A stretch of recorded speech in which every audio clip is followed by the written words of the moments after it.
This week, support for Zapped to the Past podcast is brought to you by Manscaped, who is the best in men's below-the-waist grooming. Their products are precision-engineered tools for your family jewels. Manscaped's performance package, the ultimate men's hygiene bundle. So join over 4 million men worldwide who trust Manscaped with their most prized possessions with this exclusive offer for you. 20% off and free worldwide shipping with the code ZAPPED20. That's ZAPPED20, ZAPPED 20 at manscaped.com. If my math is correct, that's about 8 million balls that are already being shaved by Manscaped products.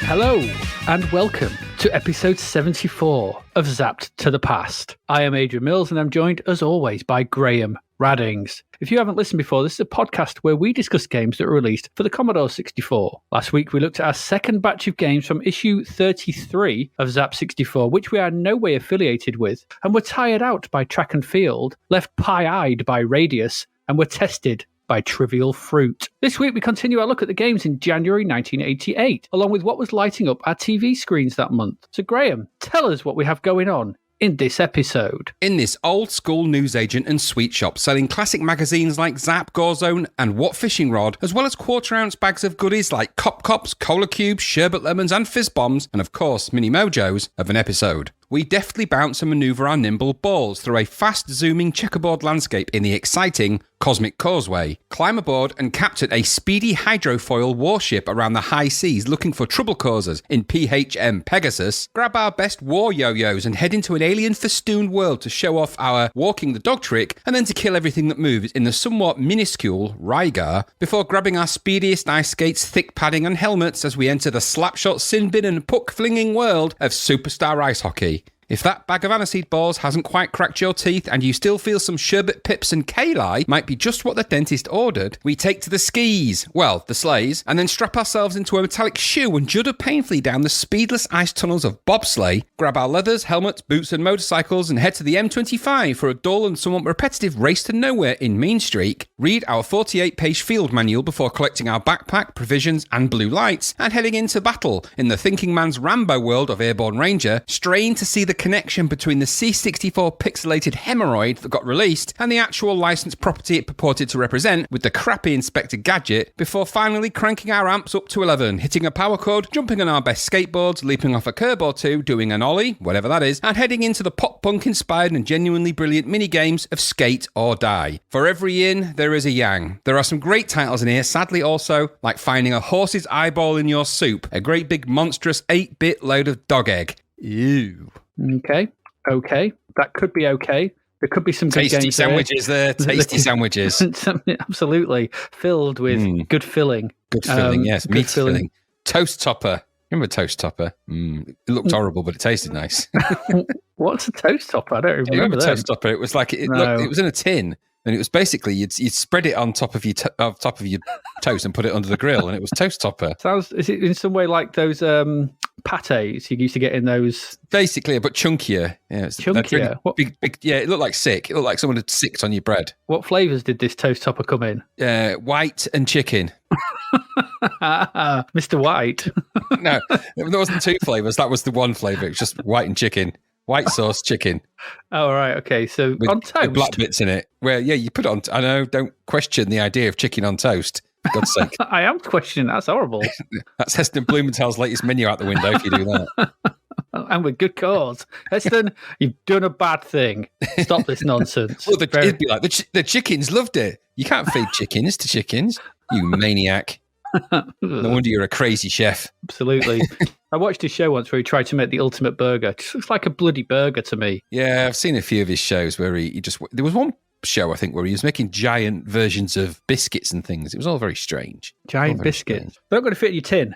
No, you're not going to get them in your packed lunchbox. And he also, well, for a period of time, I think he was doing the menus on maybe one of the train services. I think it was the GNER trains at the time. So instead of it being the usual, cheese and onion sandwich, you was getting, hawk egg. Like, I'm not sure I want that. It's all we've got.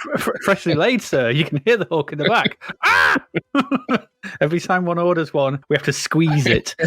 It's that or crab juice. What's it going to be? It's all we've got. Absolutely. We got 3 people apply for the job of hawk squeezer. Only one could get it, though. And he had really big hands. Big hands, but a nice way about him. Absolutely. He's got a very gentle touch. Very gentle touch. Apart from when he has to squeeze, he squeezes slowly. And the hawk, we think he likes it. Well, it's like he's trying to remove a blackhead. He just works his way from the outside in. That's not how I want to think of my eggs. Yeah, hawk eggs. Although that is how I eat them. Just as a note, we don't recommend you eat hawk eggs because I think they're a protected species from the RSPB. And I tell you what, they will shoot you out the sky. What, hawks? Yeah. When did they get dangerous guns? Look, the RSPB have been arming the bird population for some time.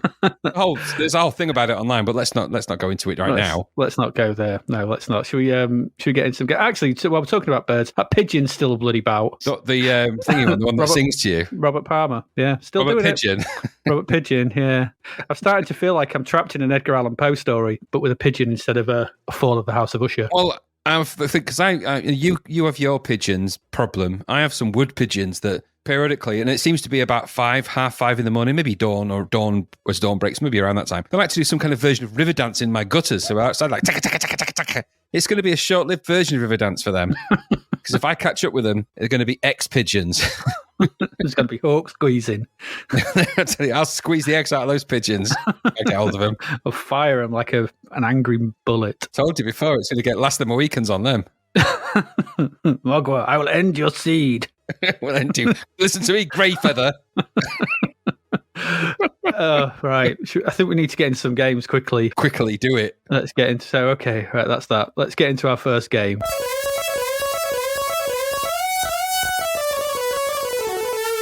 And our first game is a sequel. It's a full-price sequel. It's a sizzler. It is Cosmic Causeway.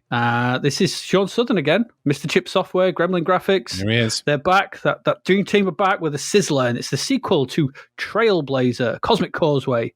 Good title. Which we liked. We liked Trailblazer, I think. We did like Trailblazer, yes. And good title, Cosmic Causeway. It's a nice, nice bit of alliteration and fits clever. The game. Good stuff. Good title. I like that. So anyway, this is wider, faster, and with more going on. But does it alleviate... Sounds like my Tinder profile, but there you go. It sounds like the beginning to $6 Million Man. Wider, faster, with more going on. Maybe the $500,000 man if he's wider, I think. The 10 Bob Bit Man. Anyway, sorry, I digress. Yeah, does this... Well, we did like Trailblazer, yes, but one of the things we did pick up on was the difficulty. It's bloody hard. So does this alleviate some of those difficulty issues that plague Trailblazer? Or does it, just double down on that? Does it just, no, it's going to still be very hard. So let's find out. As noted, it's coded by Sean Southern. There's no story here. There isn't any. I couldn't find a single bit of story. It's just simple arcade styling. That's it. It's just an arcade game. He's made an arcade game, and he's gone right. It doesn't need a story. We don't need justification. Just that's it. You are a ball, and you must make it to the end of 24 courses by rolling as fast as you can from point A, otherwise known as the start, to point B, otherwise known as the end of each track. That's it. Courses are straight ahead. There's no corners in sight. So just push up to go faster and shoot. So you can shoot in certain sections. You move left and right to steer the ball, move it right and left. You pull back to slow down, and you press fire to jump. That's it. This game is not more arcadey than that, do you? No, really? It's nothing if not easy to pick up and play this. So once this loads up, you have the normal. It's quite a normal Sean Southern style title screen. There's nothing particularly to write home about. You press the fire button and you're straight in. Your ball's at the bottom of the screen, and the world is depicted as a giant checkerboard landscape stretching off in all directions, 3D into the screen. We've seen this kind of thing in lots of things, but this land it floats in space under a static. I thought the starfield was a bit poor in the sky. That was a little bit poor, but it's probably the only weak thing in this. The detail that you immediately notice here is that unlike Trailblazer, which was a narrow track, it's only 5 squares wide to stay on, this landscape here is infinite in either direction. So it just goes off to the left and right. It just fills the bottom half of the screen. So there's no falling off the track here. You keep moving to the left, you can keep moving to the right. It just loops around. It's fine. So it's kind of got rid of that difficulty of worrying about falling off the edge of the track because you can't. There's no falling off here. So it's slightly more forgiving in that respect than its predecessor.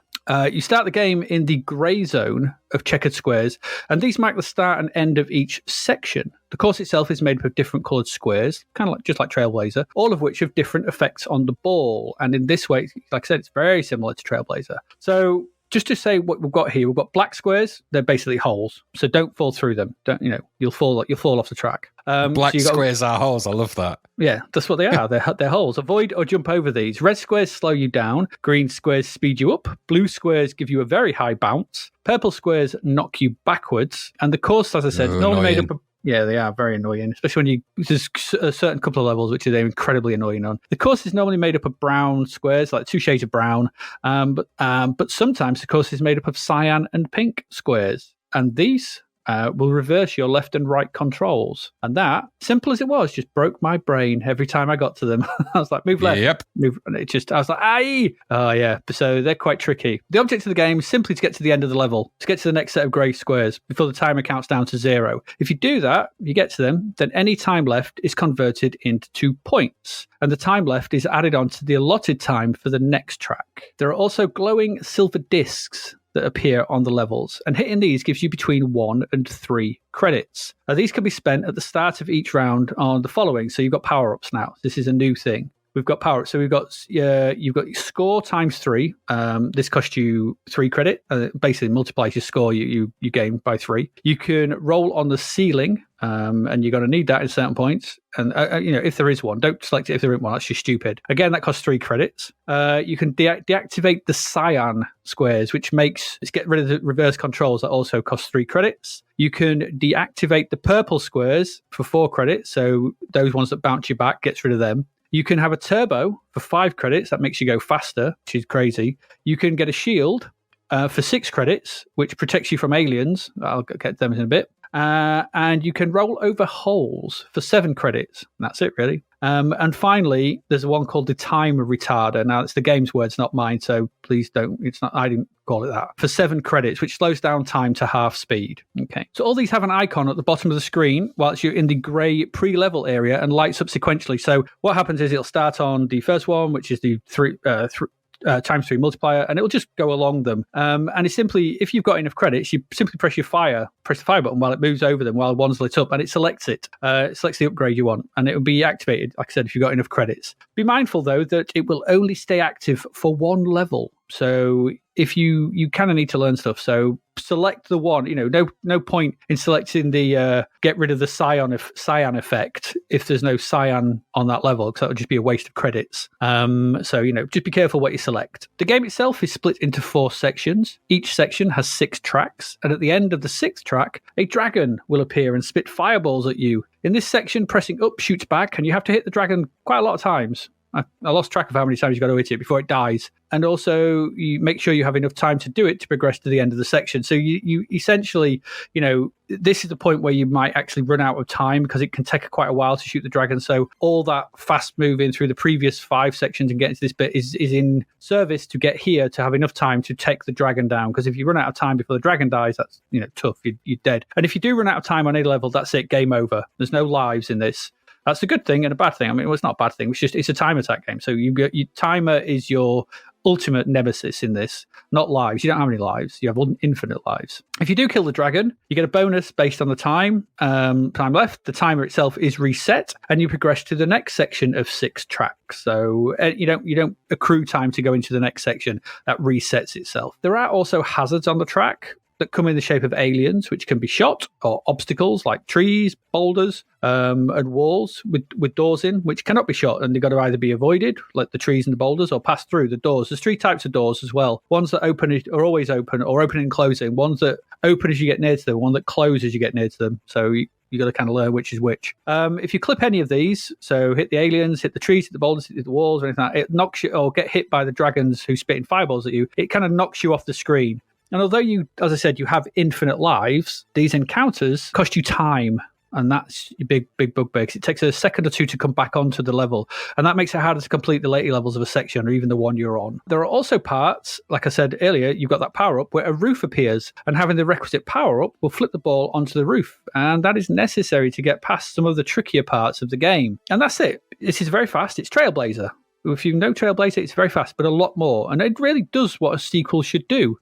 It ups the technical ante, because this is, the whole screen scrolling now, and the roof section is amazing. Brings in some new elements that fit well. The power-ups, they're quite well thought of, and they fit, and you've got to try and remember them and work, use them when necessary. And expands on the first game in meaningful ways. It's still very hard, and there is a criticism of this, that it is just a memory game, with the tracks being more like puzzles to navigate than courses to complete. And that's true, but it's hard. It's an arcade game, so just like a lot of arcade games, it's remembrance. Things like that Metro Cross we played. A lot of arcade games are based on remembering tracks and ways around. Are indeed. And so, there's no problem with that. And this is what, and that's true, and that's what Sean Southern does very well. He does these kind of fast-paced, technically proficient arcade, home computer takes on arcade logic and ideas. And on top of that, it's taken cues from things like Space Harrier, with the use of the dragons, the sort of sprite scaling of things coming at you, the trees, the boulders, those kind of stuff. So, and this is far better than Space Harrier on the C64, for one thing. And it's also taken inspiration from shooters as well, with its mid-level upgrades and its credit system.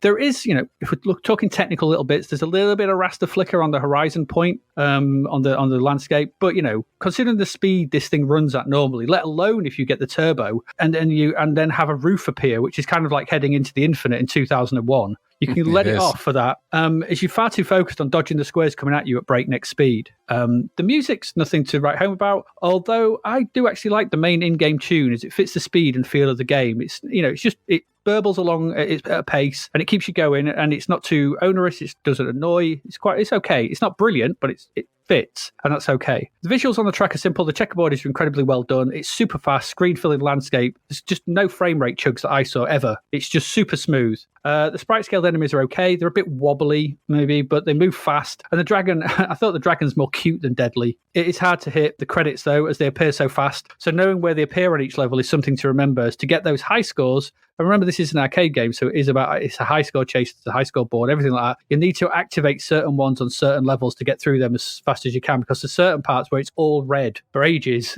And so, you want to negate those red parts. So you got to remember which level that's on, get the right amount of credits, activate that one, and then you can zoom through those bits. But even because of all this, I thought the onboarding in this game, so the initial levels, are much better than Trailblazer. The first few levels introduce the concepts that you'll need to deal with in a thoughtful and well-designed way, upping the ante with the different squares in each subsequent level, and that's really good to see. Some thought been put into this. The design of the first few levels. There's only 24, but those first few, it's quite easy. It's easy enough to get to the first dragon and kill it. And so that feels, you feel like you're getting somewhere in this game. The next level, when the roof rolls in, is a real wow moment from a visual perspective, I thought. It's brilliant. The way it just smoothly, and the whole screen is just scrolling at you. I was like, wow, this looks amazing. And flipping back and forth is great. And for all that's been added, it's in this design element that I think that this raises the game above Trailblazer. It's more welcoming from the start, but it still offers that arcade high score core for those players that really want to ace it. Yet for those who don't, there's still the chance to scramble your way to the finish line. It's kind of got a good balance between you just make it, you just get there. But if you really learn this and get really good at it, you can ace these levels. You know exactly where the power-ups are, you know which ones to activate, flying through these levels at breakneck speed, dodging the holes, bouncing off the blue squares, avoiding those purple ones, and you can really get really good at this. I'm not really good at it. I'm one of those scramble to the end players, but I can imagine that some people will really ace this. And like we saw, I thought, with Kickstart 2, for me, this took everything from the first game and made it better. I really like this. It got 93%? Yeah, 93. Bang on. Technically amazing and good fun to play. It gets a huge thumbs up from me. This is a great way to start the episode. I really enjoyed this. Much more than I did Trailblazer. I thought this was great. What about you? Oh, yeah. It's a clever game, isn't it, this? Technically, really, really clever. Really solid code base for this. What a coder Sean Southern is, really. I mean, I like the original game. I was never very good at it, but I still liked it. And this one just sort of keep to that central core, but adds enough embellishments to give it this really new dynamic twist. And it really has up the graphic ante on everything. I think the ball is bigger, you're faster, the actual screen areas, but everything is better, which is what you want in a sequel, as you rightly point out. I think it's a really good move in this to blend that kind of the arcade stylings of a space area into this. Space area people take note, because this is how you should have done it. Yes, yeah, exactly, yeah. But either way, it's a nice blend of the bits of space area that would make Trailblazer really good, and sort of mashing those two together. So it does remain very tough. It's the toughest nails I'll experience, but you get that really good feeling of breakneck speed in this, and it never feels impossible. And I think that's really, really important. Trailblazer was not. It was hard like this is, but it never felt impossible. It's really challenging, obviously. But because of that little factor and the balance is just right, it's got enough to keep you wanting to keep going at this and try again and try again. You want to try and get further and do more because it's clever. It's, as you say, very clever design. Having infinite balls, hey.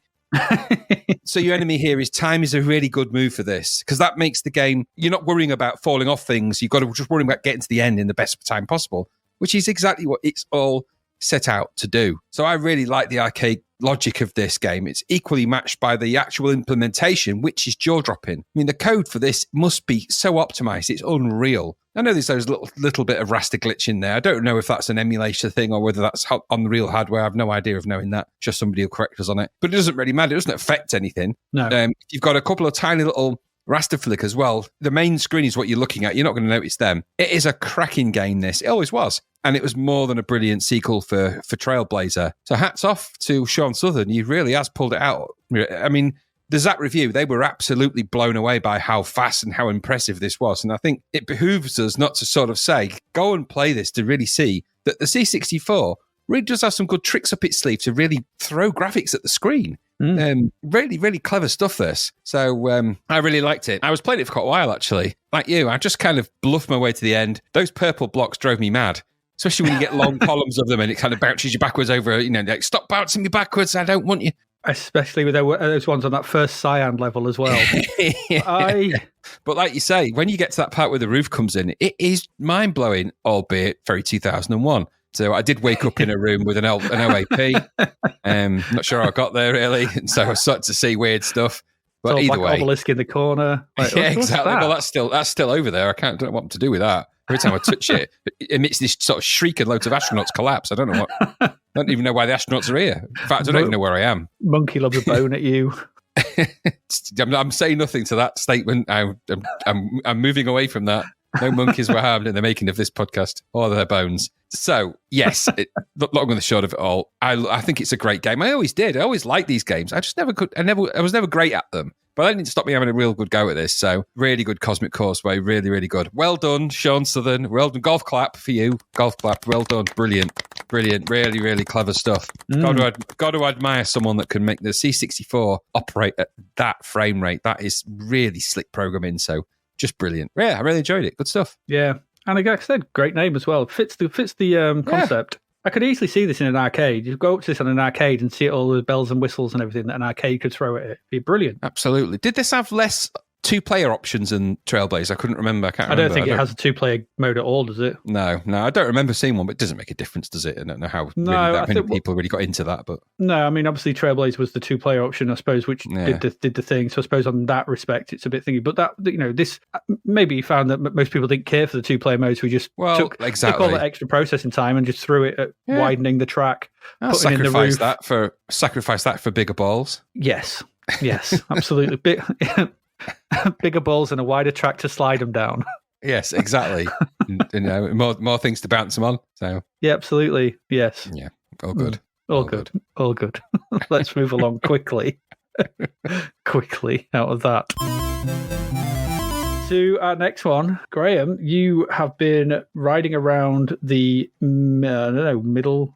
I don't know where they are. All over the place. You've been riding around the seas aboard the good ship, the PHM Pegasus. Tell us what that was like. Well, this is interesting, actually, So this is a Lucasfilm / Electronic Arts game, which is kind of an odd combination. Programmed by, it was designed, and the head programmer was Noah Falstein. He's got a little blurb in the manual for this where he sort of says hello and hi.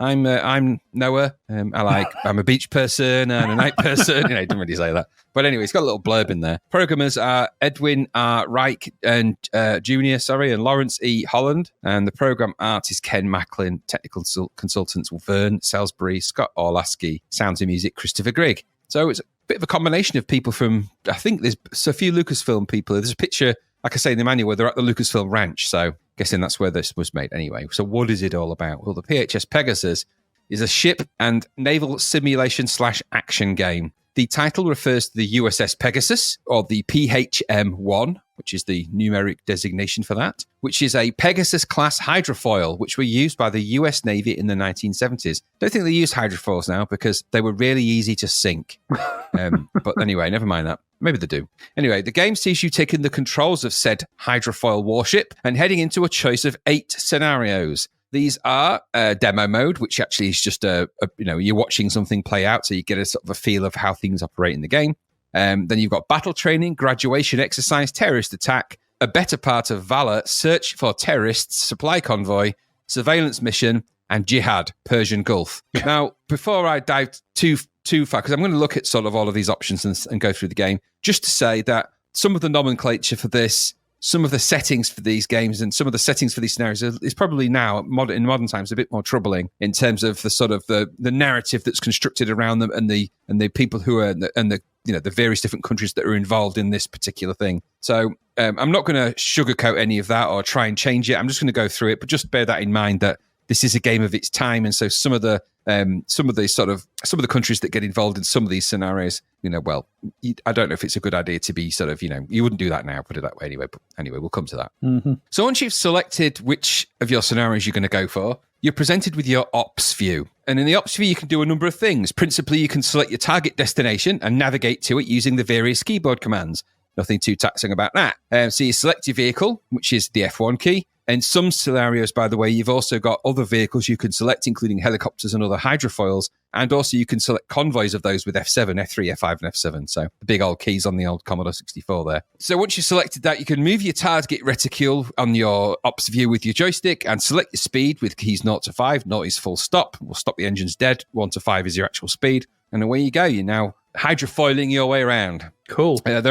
There are some wider controls that are also going to help you out in here. So R and Shift R will alter the range of your radar. Very important. You need to know how to understand how that works. This is presented in your ops view as a circle around your ship. So you get a feel of what's around you at any given time. It actually starts off quite small. So you kind of want to sort of expand that a little bit so you get a better feel of what's around you at any given moment. Plus or minus will double or half your time rate. The game's based in a kind of a real time it plays out. So things take a while to do. So sometimes you want to speed things up and slow things down. You've got to be careful how you manage that whole thing, though. Some of the scenarios are time-based, and so you can't really you just zoom your way around. But it does give you a bit of freedom to sort of get to places where you might need to be a bit quicker. And so it is, I suppose, a handy way of speeding things up. The key N on the keyboard resets you back to normal time. D changes the icons. By the way, this is such a useful thing. Changes your icons from radar circles to vessel icons on the map, so you can actually see what's around you as opposed to just seeing sort of dots. Very handy that. And pressing V will switch between your ops view and your bridge view. Now, as you traverse around, you'll quickly find yourself under attack from enemy ships or all sorts of other varieties of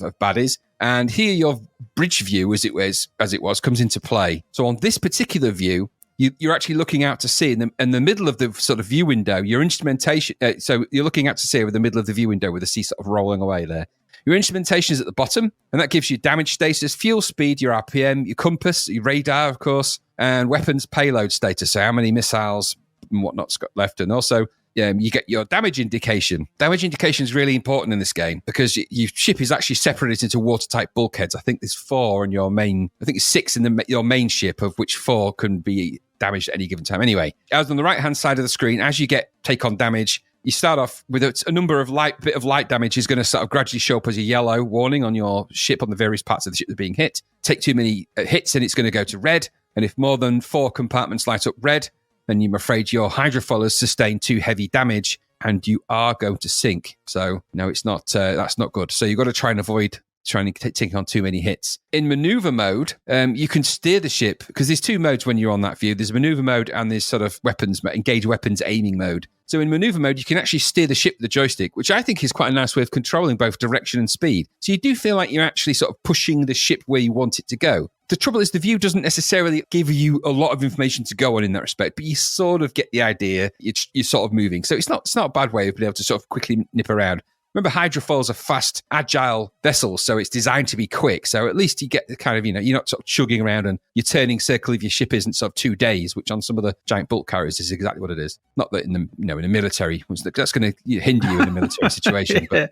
But then you wouldn't go into battle with a giant tanker. Anyway. Pressing the spacebar will engage weapons aiming mode out of maneuver mode. You can flip between the two. In this mode, you press T to engage your targeting binoculars, or your targeting view, I guess, which appear at the top of the window and give you a close-up view of the enemies that are around you and are probably, by this point, shooting at you wildly. So that also is whatever they may be. You do get an indication of what that is, and the vessels do look like little ships, and they are all different, and they are all obviously coming towards you, sailing away from you, going to the left, going to the right, that kind of thing. So it's most likely going to be other ships that are firing at you. You can choose your response with the different weapons. F1 is your cannon, so you can simply slap F1, start shooting your cannons off at them. F3 is chaff, which you can use to evade or thwart enemy missile attacks, or by sort of firing a chaff in the air and the missiles go and hit that instead of you. F5 is your missiles, which are either Exocet or Harpoon. They do describe all of these and the various merits and demerits of these in the manual, by the way. And F7 is the Gabriel missile. Your time rate controls that I mentioned before, the plus and the minus, still work here, by the way.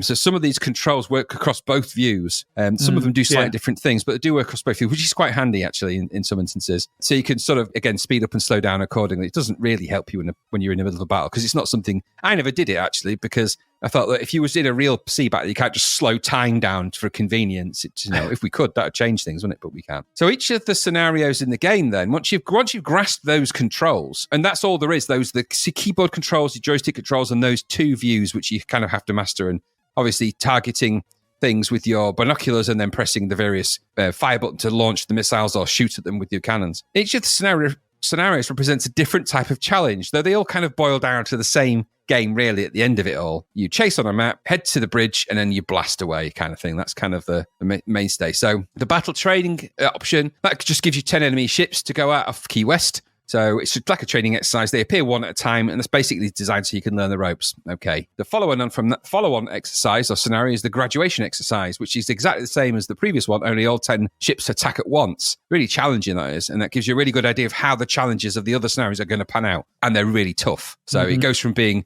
simple to being rock hard really quickly, this. The others sort of show their 80s colours a bit, as I said before, with some kind of verbose language and tonality to them in my view. You might think differently, but I think there is. So in Terrorist Attack, it sees you chasing down a load of terrorists that have attacked a seaside resort. Now, I live in near a seaside resort, and that would be a nightmare. So you must seek and destroy them as they flee, also noting that they may be helped by ships out of Syrian waters for some reason, so I don't know why that would happen. In that particular scenario, you also command an Israeli Flagstaff 2 warship, so you've got 2 ships to consider, and you can control those with the F1 and F3 keys, so you actually choose them separately, or you can choose convoy mode in the map, and sort of you can combine the two. It's actually really clever how that works.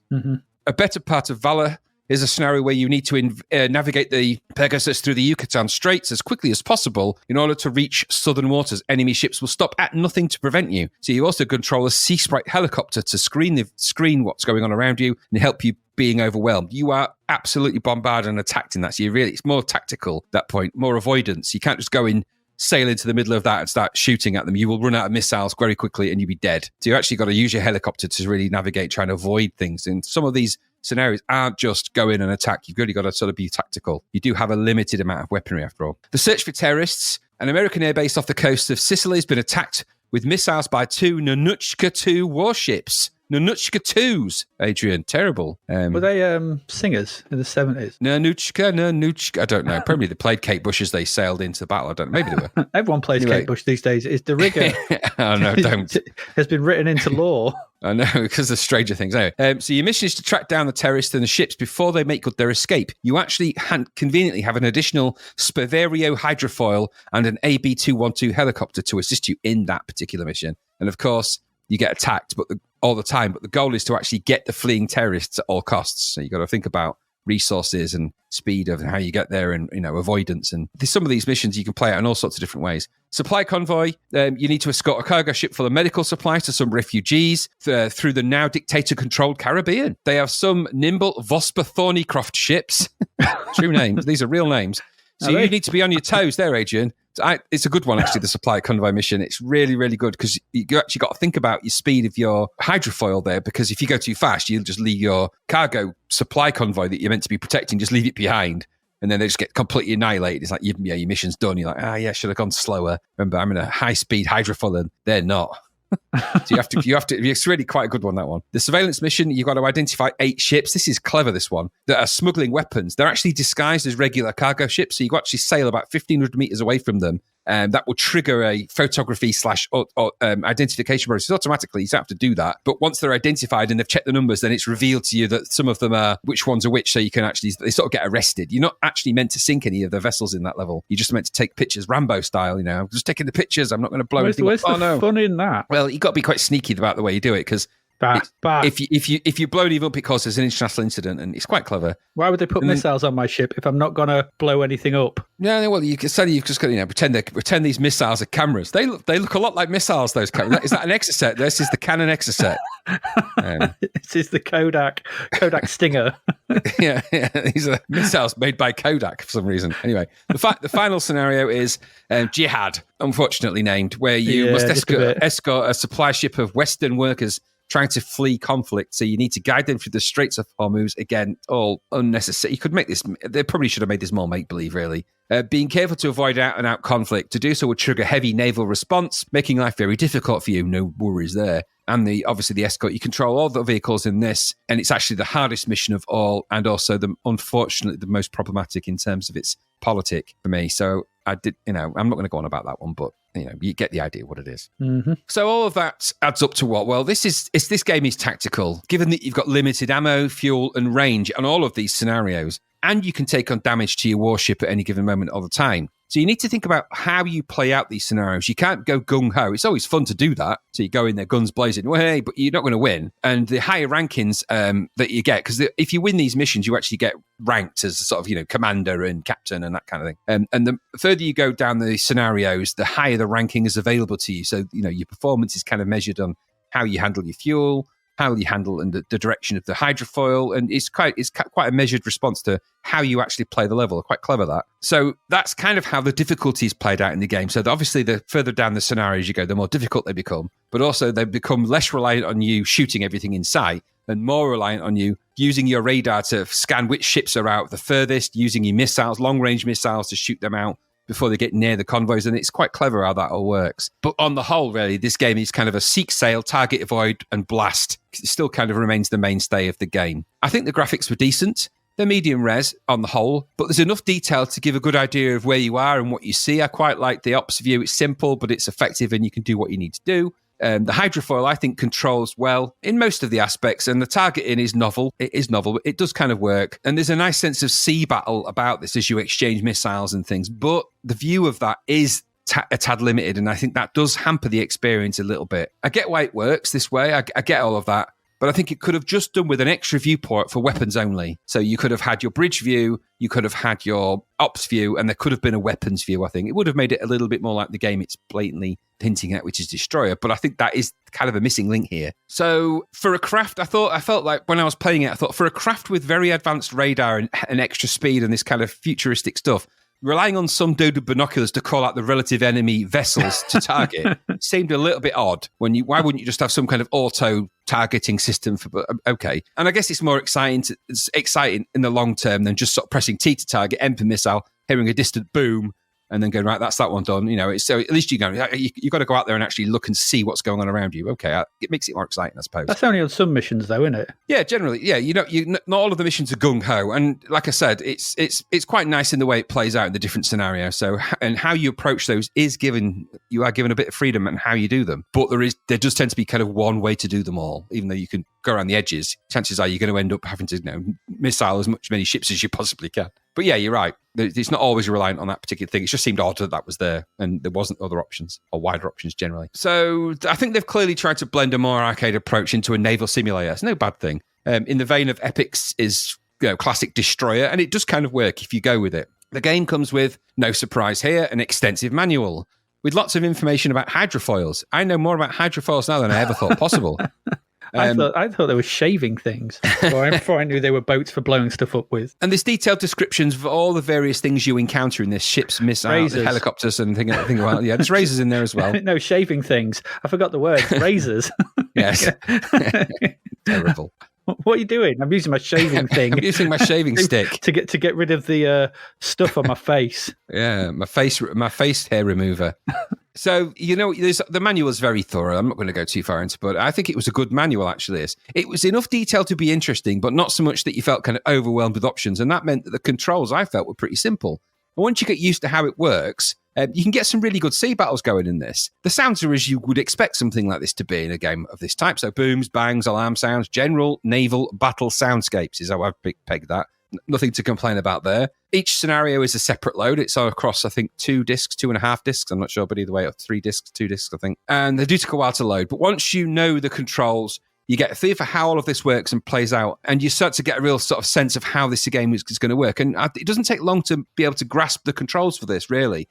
Once you know how to play the game and how to maneuver your ship around and target things, it's actually quite a nice battle game. I think critically, this might get too samey for some, I think. And in fact, that was one of the main criticism from the old Zappers. And I guess they do have a point, because the missions do all kind of play out in the same way, through the same views, and generally speaking, the same. And that might not be everyone's cup of tea. It is samey, and the missions do all kind of feel the same. The battles do all sort of take that sort of thing, that sort of view, and you might tire of that. But if you're like me and you quite like naval sims with some action, then it just means you get to play out the scenarios, and they do get really tough, and that you do want to replay them. But it does speak to a specific kind of person that likes that kind of thing, as with a lot of things. So I quite enjoyed this. It's a niche idea, given the type of ship you're in command of. If someone's, when they were pitching a game idea and someone said, we want to make a game about a hydrofoil, we'd have been what's a hydrofoil? Isn't this the second game in 2 weeks we've had about hydrofoils? Wasn't Gunboat a hydrofoil as well? It might have been. I don't know. It's hard to tell what that was, really. It is hard, but I'm pretty sure that was a hydrofoil as well. So it could have been. Maybe games about hydrofoils, and then 2 come along at once. It's quite possible. I don't count the other one as a game, really, because it was so dog egg. It really was. But this one is pretty good. So I enjoyed it. It is niche. The old, let's make a hydrofoil game. Okay. Do you know of any? Yeah, I know loads. And I didn't realise there were so many hydrofoil ships. To be fair, this is the episode of niche interests. It is a bit. And I think it lends itself to the action battles. The idea of that faster ship is good, because that means it does speed things up. The game isn't slow. It's not terribly slow. It's not amazingly fast, but it does have the ability to speed and slow it down. And there's some nice touches to this. Now, I'd never ever played this game before in my life before this podcast. I didn't even know of its existence. But I found this, for me, to be quite a fun experience and a fairly simple to get into sim action naval simulation game. So I got to grips with it pretty quick, and I had quite a good time with this. I explored all but one of the missions, went through, didn't complete them all in the way I wanted to. I completed the first 2, I think. Not the 2 straight, the trainee ones, the actual first 2 missions. And I was playing the one where you've got to do the escort the sort of cargo ships and all of that. I was playing those ones for quite a while.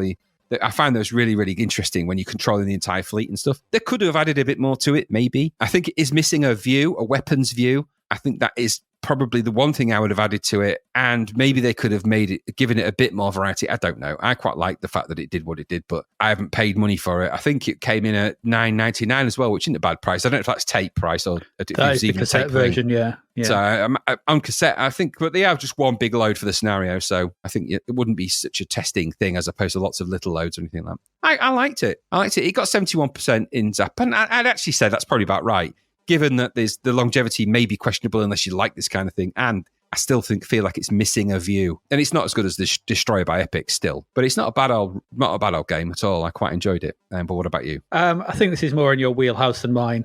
Or your ship's wheelhouse, should we say. I thought it was a strange game, a little bit. It sort of flatters to sort of overwhelm at the beginning. It seems like there's a lot going. It seems like there's going to be a lot to it. But once you're actually playing it and you have the controls and you've got your head around the controls, and there's useful shortcuts, like you said, the shift R, speeding up, slowing down time. There's some nice player affordance going on. So there's for those kind of things, because like you said, it plays out in almost real time. So being able to just speed up and to get to the action bits is quite good. I don't know. I just felt like there wasn't a lot there's not a lot of. I think I fell foul of that repetition, that feeling like it was just doing the same things over and over. As you noted, it feels like a simplified version of Destroyer that we played ages ago. There's only 2 screens to flick between, and I found myself just going to the map screen, pointing to a place where I wanted to go, engaging the autopilot, speeding stuff up, waiting, seeing if I'd found something, blowing it up. Yeah, that was it. The variety of missions, as you have noted, is somewhat jingoistic in this day and age, and it probably doesn't hold up to analysis today. But I don't know. I found that it just wasn't a lot of interesting stuff to do. Maybe, I think your mileage may vary on whether you enjoy boats and that kind of naval I think it's stuff. Totally. You've got to be into that kind of thing. Yeah, a little, and it's not my.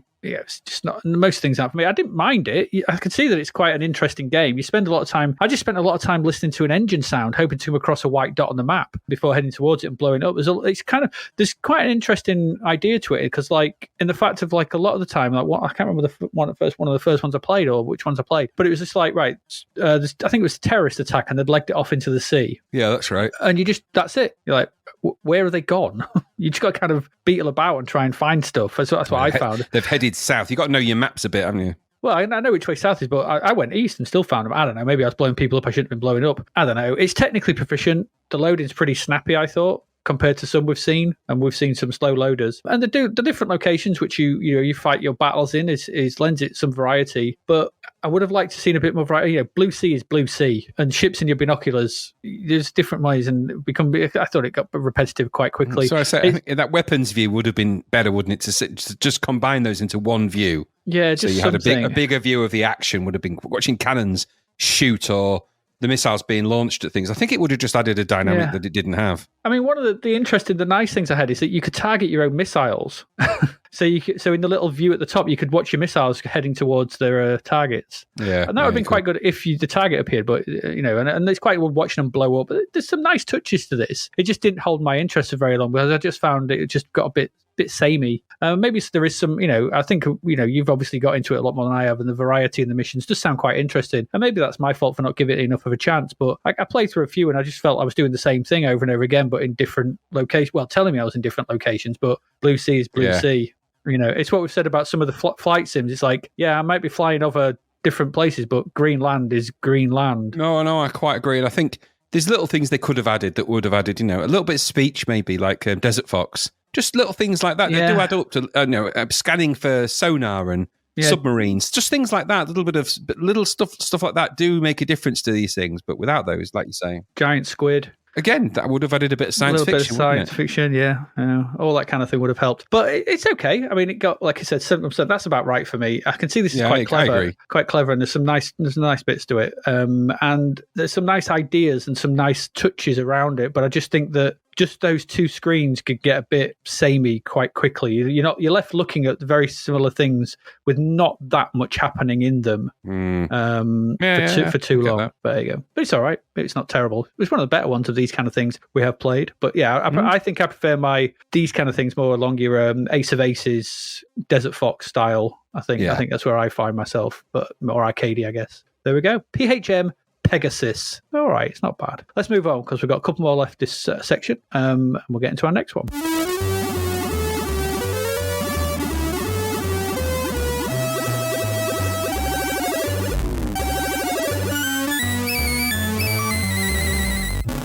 Next one up is we're back in arcade conversion territory. This is the 1986 game Rygar. This finally gets the home computer treatment. So Rygar, what is Rygar? It was originally created by Tecmo, and it was released for arcades in Japan as Argos no Senshi. There you go. Which I believe, if my Japanese is correct, means the warrior of Argus. Or sandwich with no cheese. According to Wikipedia, the plot for the game in the arcade is as follows. So 4.5, this is the actual text that comes on at the start of the screen when you start playing the game. 4.5 billion years have passed since Earth's creation. Many dominators have ruled in all their glory, but time was their greatest enemy, and it defeated their reign. And now a new dominator's reign begins. It sounds like the start of Gladiators, but hey-ho. Or Matrix. The Matrix, yeah. In the arcade version story, though, the year is 19XX. It's not specified. It sees the rise of dread creatures not seen since before the Common Era. And they're led by Rygar. Dominating the world, Rygar and his forces oppress humanity. The only thing that preserves humanity's will to survive is a prophecy that Rygar's rule will be opposed by the return of a long-dead warrior of Argos. It says Argos, so it's like the laminated book of dreams he's going to produce. Warriors of Argos, assemble! Bring your small pens. Oh dear! And your flat pack swords, which you must assemble. And your small shields. Oh, sorry, they're out of stock. They'll be here next week. That warrior does return, though, to the world of the living, and he alone can save humanity. There you go. Now, interestingly, you play as the legendary warrior, and Rygar actually means the same as Rygar, because they come from the same Japanese character. Rai and Lai mean the same thing. So the game is actually named after the bad guy, and not you. I always thought you were Rygar, but you're not. Rygar Rygar's the bad guy, supposedly. You are just the legendary warrior. There you go. Turns out I had been lied to by my album covers for all this time. Anyway, game's a 2D bi-directional scrolling kung fu fighter, Green Beret, Ghosts and Goblins, Wonder Boy style affair. It's one of those. It's a classic arcade, Legend of Cage. It's that sort of, left to right scroller where stuff happens and you kill stuff. You play the legendary warrior. You run from left to right mostly. You can go back though if you wish. Instead of knives or other stabbing weapons, you have a massive bladed yo-yo which you fling at enemies to kill them. And you can do this in two ways. Running left to right and pressing the fire launches the yo-yo in front of you. Stand still and push up and fire, and you'll spin it in a wide circle above your head to take out any evildoers who may be in the air above you. It's kind of like spin it in an arc, like a 180-degree arc from right in front of you to behind you, right across. Dead. It kills everything. Cool. You can also jump, and landing on enemies stuns them, ready for yo-yo killing. I like that phrase, yo-yo killing. More things should be killed by yo-yos. There are boulders you can smash, which give power-ups. They're either immediate or permanent effects. There are 5 of them to collect. To increase the power of your Smashy Yo-Yo, you have 5 lives and a timer for each level. Getting to the end of the level sees you awarded bonus points for how much time is left, but you begin the next one, and so on, and so on. It's an arcade game. You progress through ever-increasingly tricky levels, Ghost and Goblin style, Green Beret style. It's that. This is what it is. The arcade game, it had 27 stages to fight through, I think. Whilst a quick count through the C64, I didn't get through them all, but I had a look on YouTube. That had 16. Okay, so it's a condensed version of the arcade in length. We're missing 11 sections here. And the problem is it's a condensed version in just about every other way as well. The visuals are pretty simple, but very simple. The scrolling's nice and smooth, I'll give it that. Even if there's a raster glitch on the landscape, slightly bit in the bottom left-hand corner, the sprites are recognizable as approximations of the arcade versions if you squint a bit. But the main problem for me, your weapon is now just a sprite that fires out rather than being on a chain. In Rygar, the arcade, you have a yo-yo. It's a big steel, like a glaive. It's a big ball, spiky ball on a yo-yo. It fires out and comes back to you. When you swing it around, it goes all the way around and comes back to you. Here, it just goes out. It doesn't, it just fires out and then disappears when it's its end length. It doesn't even come back to you. It doesn't feel like it is one weapon. It just feels like you're firing out projectiles. And that, to me, loses a lot of the appeal of the arcade game. I really like the arcade game. Rygar's always been one of my favorite arcade games. There's something about it. It's that bassy rhythm. There's something weirdly odd about Rygar and its whole styling and weirdness and oddness about it. But mostly it's that smashy bloody yo-yo. I love wielding that thing and flinging it out, getting it back, hanging it around.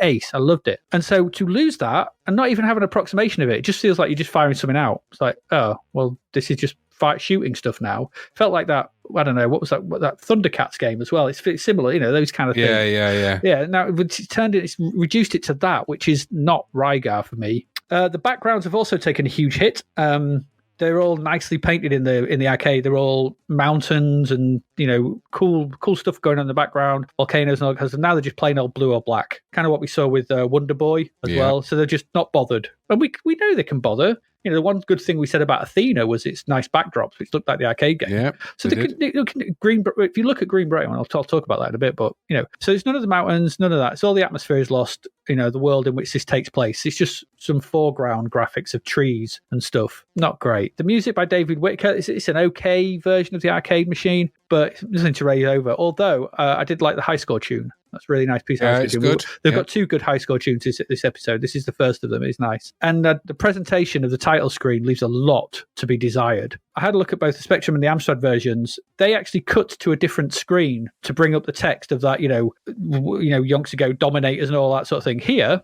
the 60 version doesn't do that. It just simply puts the text on the title screen between the UI at the top and the bottom. feels very cheap and demonstrates a lack of effort. It starts counting down as well, doesn't it? Yeah. I put that out. The title screen has the timer on it running down, which gets to 0, nothing happens. So it's just like they just left the UI on the title screen. They're just not bothered to have a title. It's just like, we're not gonna turn them off. Just leave them on. Not your favourite thing, that is it? No, I don't like that. It just speaks of like, don't do it on the Spectrum and the Amstrad version, so it's not like it can't be done. We've seen loads of no, don't do that. It's rubbish. I don't understand it. As conversions go, it's not terrible. Okay, but it's not terrible. It plays okay. It's a little twitchy. It feels like Aldi Rygar, and you also have 5 lives, but there are only 3 on the UI. Which is weird. Stupid. So they don't start disappearing until you've lost the 3rd one. And, why? Because why? They have 3 little pictures, 3 live things, but you lose your first life and nothing happens. You lose your second life, nothing happens. Your third one disappears. You're like, where's the other 2? Like, they couldn't be bothered to fit in 5 lives on there, or just write lives times 5, which would have been the simpler thing to do. It's details like that and the bland visual representation that mark this out as something that they just wanted out the door with all the other versions. I like Rygar. I mean, I love Rygar in the arcade. I really do. I pumped a lot of money into Rygar. It was always a go-to for me. Going to the arcade would involve a couple of games of Rygar. I never got very far on it, but there was always something about it. There was an atmosphere to it. There was a feel to it. It was different. It felt different, and I always liked it. And so this, to me, is a shame because, we issue 16, if we go back to issue 16, Green Beret, 2 years old at this point, and it shows what can be done with these what can be done with these conversions if you give it a little care and attention. There's nothing in this that Green Beret couldn't do, that didn't do, and didn't do a lot better. Backgrounds, graphics, sprites, play, everything's better, and the main thing is they've removed the Smashy Yo-Yo. I don't know if that's the right name for it, but they've removed the Smashy Yo-Yo, and that makes me really sad because that's Rygar. It's the thing. He's on the advert for it. There's Rygar surrounded by thing. He's flinging out his big old Smashy Yo-Yo, and so for me, the removal of that renders this not Rygar. It's Rygar in it's a game that was supposed to be resembling it, but it's not. It's missed the main point of it for me. And that's a shame. So it's okay. I wouldn't recommend this to anyone, though. It got 50-odd%, which I think is generous, 57. It's maybe the 40s for me, but there you go. What about you? Did you like it? I didn't have a lot of familiarity with the arcade, I'll be honest. So, I took a swift look on YouTube at it, and I thought, okay, it does actually look like my kind of thing as well. So I probably have played it at some point. It's not particularly memorable, and that's not because it's not a good game. It's just because it looks like a lot of other games of that type, but it does look quite good. Simple run and gun, platforms, aliens, killer yo-yos. What's not to like about that? It's all the arcade, though, isn't it? C64 version, well, things didn't go quite to plan, did they? No. So the graphics, I thought, were small and not well drawn.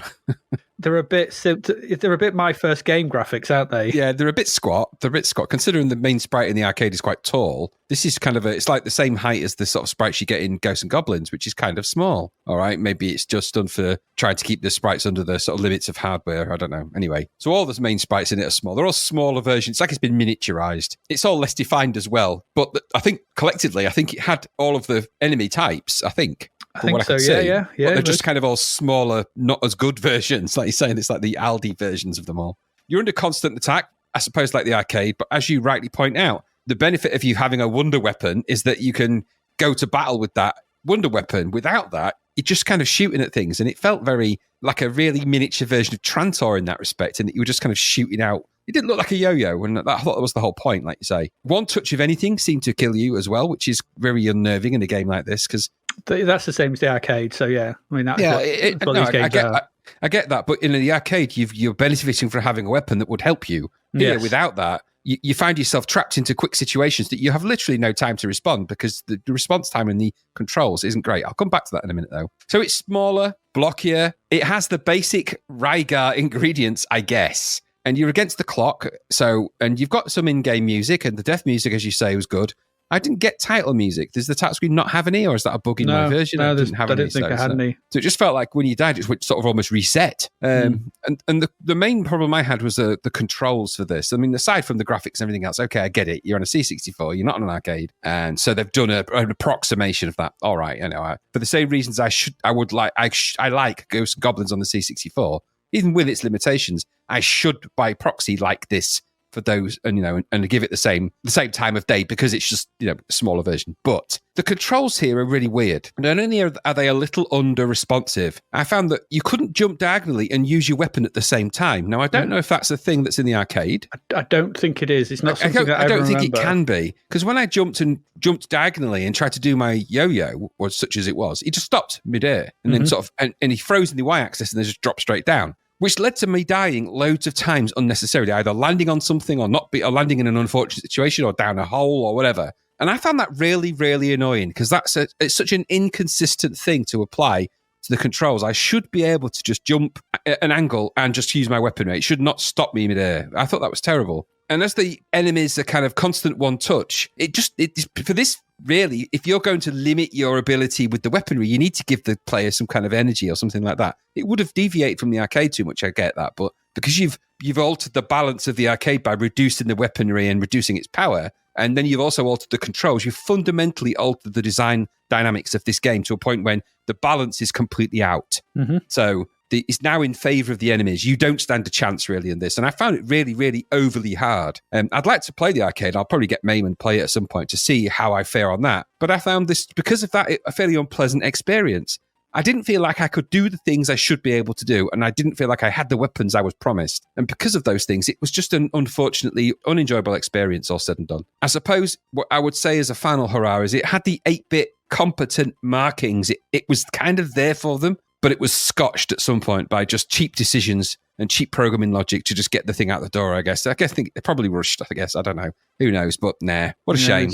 What a shame. This could easily have been a really good little game. The Commodore 64, as you rightly point out, more than capable of delivering this. But they scotched it. So no, what a shame. 57% generous, as you say. For a full price game, when it's in half-assed conversion, it's in the 20s for me, this one. It's a stinker, really. Not very good. Yeah. Not very good. I mean, it's not very long. We're not too far away from Uzagi Yojimbo at this point. Yeah, and even things like, Fist 2 and stuff show that these kind of things can be big, scrolling worlds and landscapes can be done. They can be done. Yep, absolutely they can, but not here. Not here. Not like this. Certainly not. Not like that. Anyway, there you go. That's Rygar. Disappointment for me. I like Rygar, but not like this. Let's move along. We've got one more this section. We'll get into it.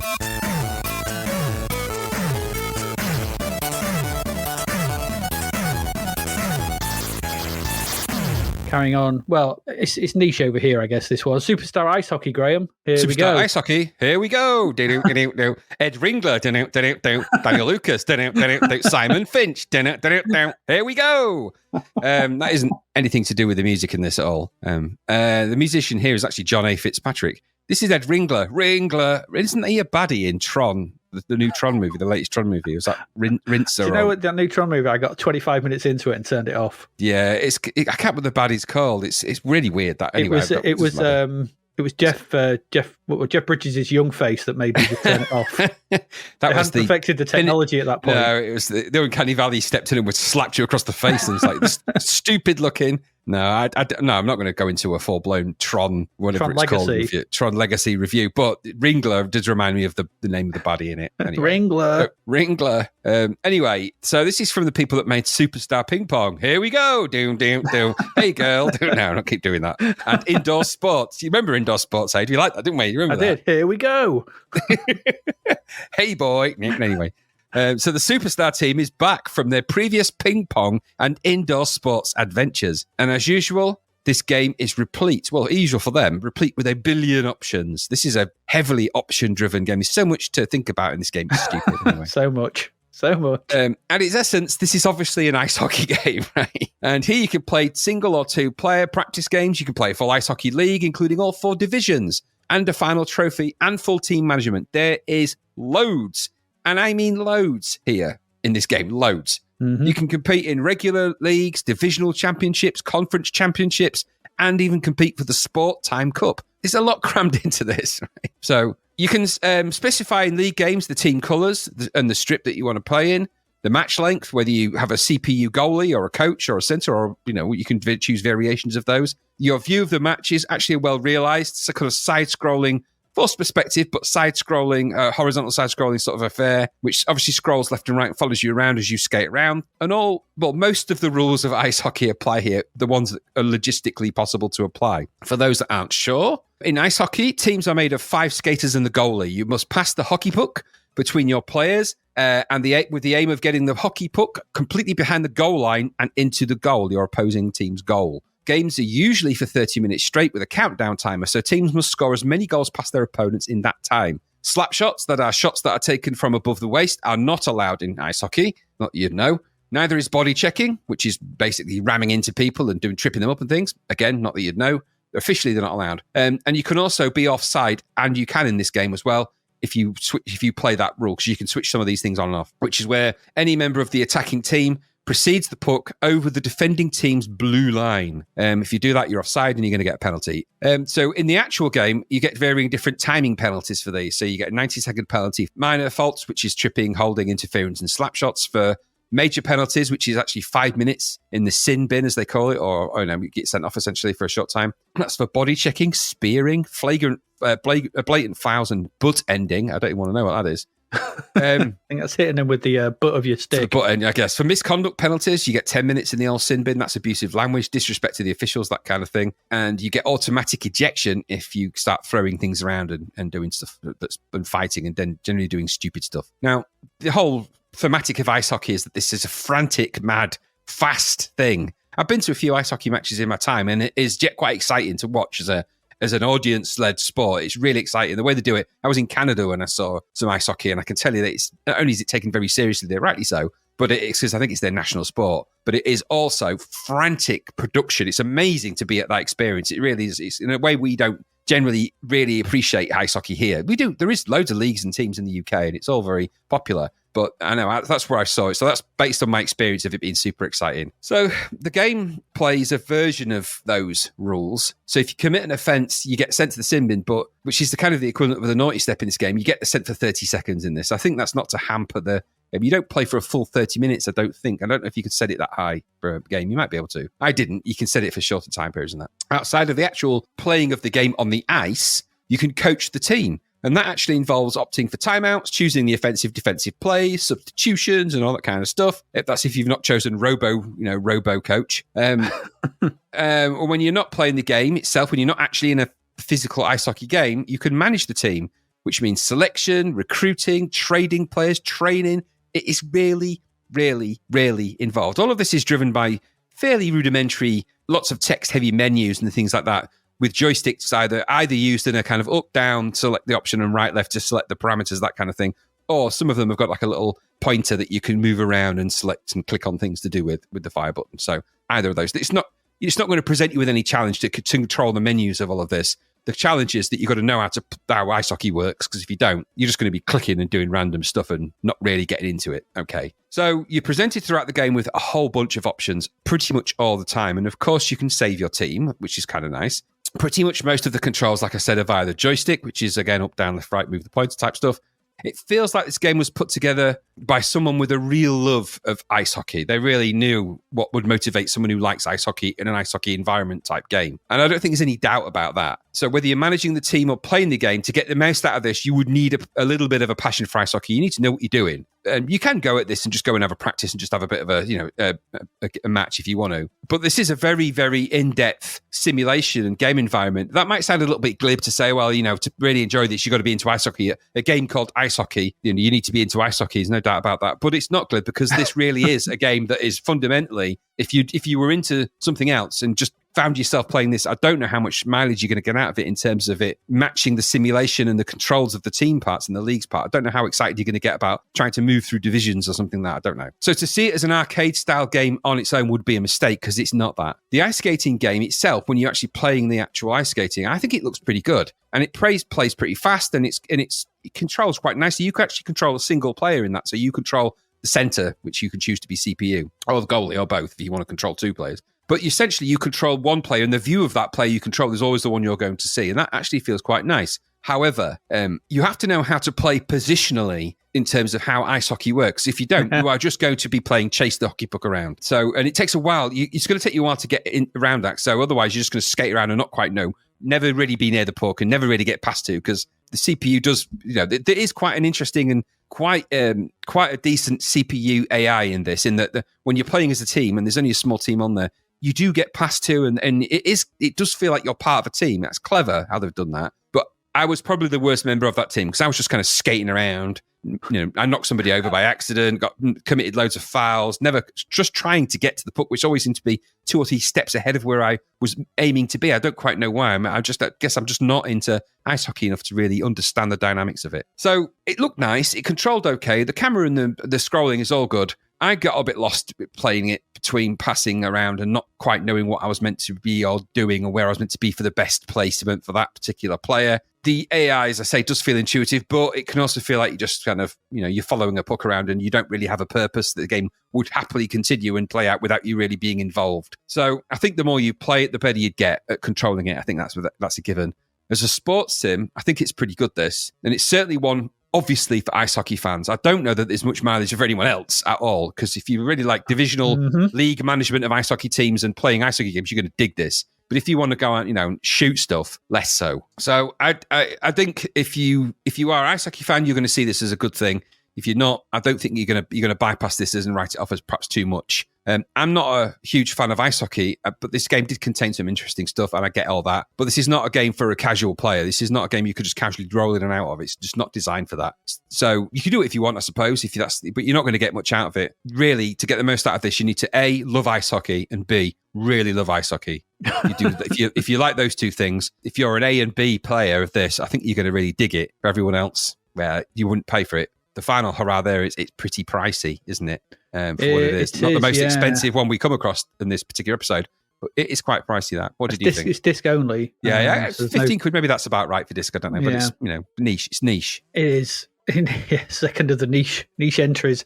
It's an impressive and in-depth sports sim, exactly as you rightly said, we've seen before from these guys. I can't fault the presentation and the depth in this release, but you really need to be into ice hockey to get the most out of it and understand the wealth of terms and references that are on display here. It reminded me a bit of that water polo game we played. Yeah, exactly. Because technically that was very good, and all you would want as a water polo fan was there, but you really had to be a water polo fan to get anything out of it. And I think that's the same here. I'm not. So the in-game visuals are nice and fast. I kept losing my player because it follows the puck, and I was like, "Where's my player?" He's just skated off. So I didn't know who I was controlling. And my goalie, you could control him, but I chose not to. I thought it'd be all right. He was rubbish. You just kept throwing the puck back to their team all the time. Yeah, just kept lobbing out, going, blah, blah. I was like, stop it. I'm trying to get near it. Oh, yeah, it was annoying. The controls are okay. They take a little bit of getting used to. The way you pass, and you can fake the passes, and you can fake your shots, and all that kind of thing. There's a lot in there, but it's tricky.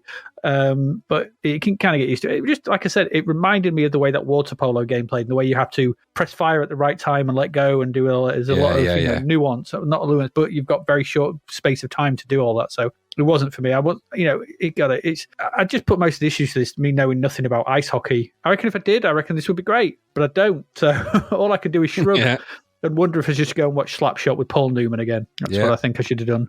Because I'm probably going to get more out of that than I am out of this. And that's not to say that this is bad. It's just to say that this is for ice hockey fans. Yeah. And I'm not an ice hockey fan in any way, shape or form. So it deserves its probably score, 85%. Yeah, absolutely. But it ain't for me. It never will be. No. And you made a good point when we were chatting about this previously, saying if you change the colour of the rink, change the colour of it and take away the sticks, you could probably easily make a football game out of this, or something like that. I think they do. I think there's one coming. They do, don't they? Yes, the Gary Lineker one, I think, is... Yeah, because that was actually Superstar Soccer, I think, and then it got its name changed to Gary Lineker's Superstar Soccer, which is this... It looked to me like this game, but with football. Well. Yeah, that's what I thought as well. So I think we're going to see this, but with different coloured trousers on coming up. I think Gary Lineker's is coming up, actually. So there we go. We've also got Peter Beardsley to look forward to as well. They're all in on the football stuff later. Peter Beardsley. The Denver Broncos. I think it's okay. I think they're okay. I think it's pretty good. You just don't know, Marge. You don't understand. Do you want some cream with that? No. Anyway, there we go. That's our first lot of games. That's 4 we've got to. God, that's a long half. That's a long part. Even 4 games we talked for hours. Some pretty in-depth games in there, though. Pegasus was a biggie, wasn't it? There was. Pegasus and that last one. Yeah, they're all good. So there we go. We're going to go away, take a quick break. When we come back, we're going to be looking at what was going on in TV in January 1988. New year, new time. Things were changing. Let's get into that in a minute. So we'll see you in a bit.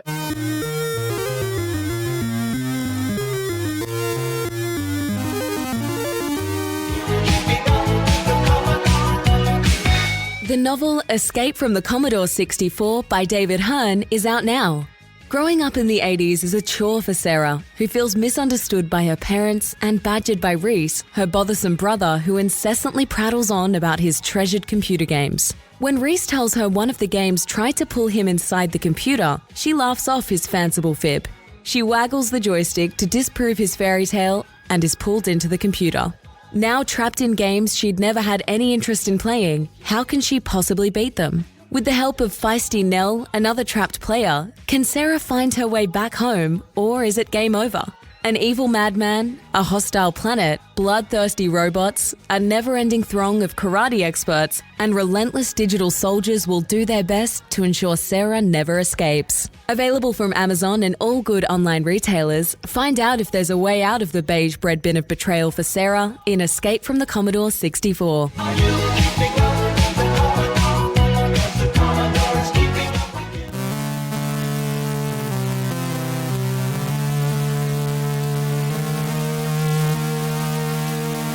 And we are back, as ever. We are really back. January 1988. Like I said, it's a new year. It's a new year. It's a new dawn. It's a new life. And so, were we feeling January, good? Yeah, anyway, 1st of January, New Year's Day highlights on BBC One included the first network television showing of Roger Donaldson's historical drama, The Bounty. The Bounty, yeah. Oh my God, we were made to watch that. I'm not surprised. This is what informs your love for PHM Pegasus and stuff, isn't it? Well, yeah, I mean, my dad was in the Navy for many, many, many years. My brother was in the Navy for many, many years. Merchant Navy. Well, combinations, actually, of Royal and Merchant. So, what's the difference?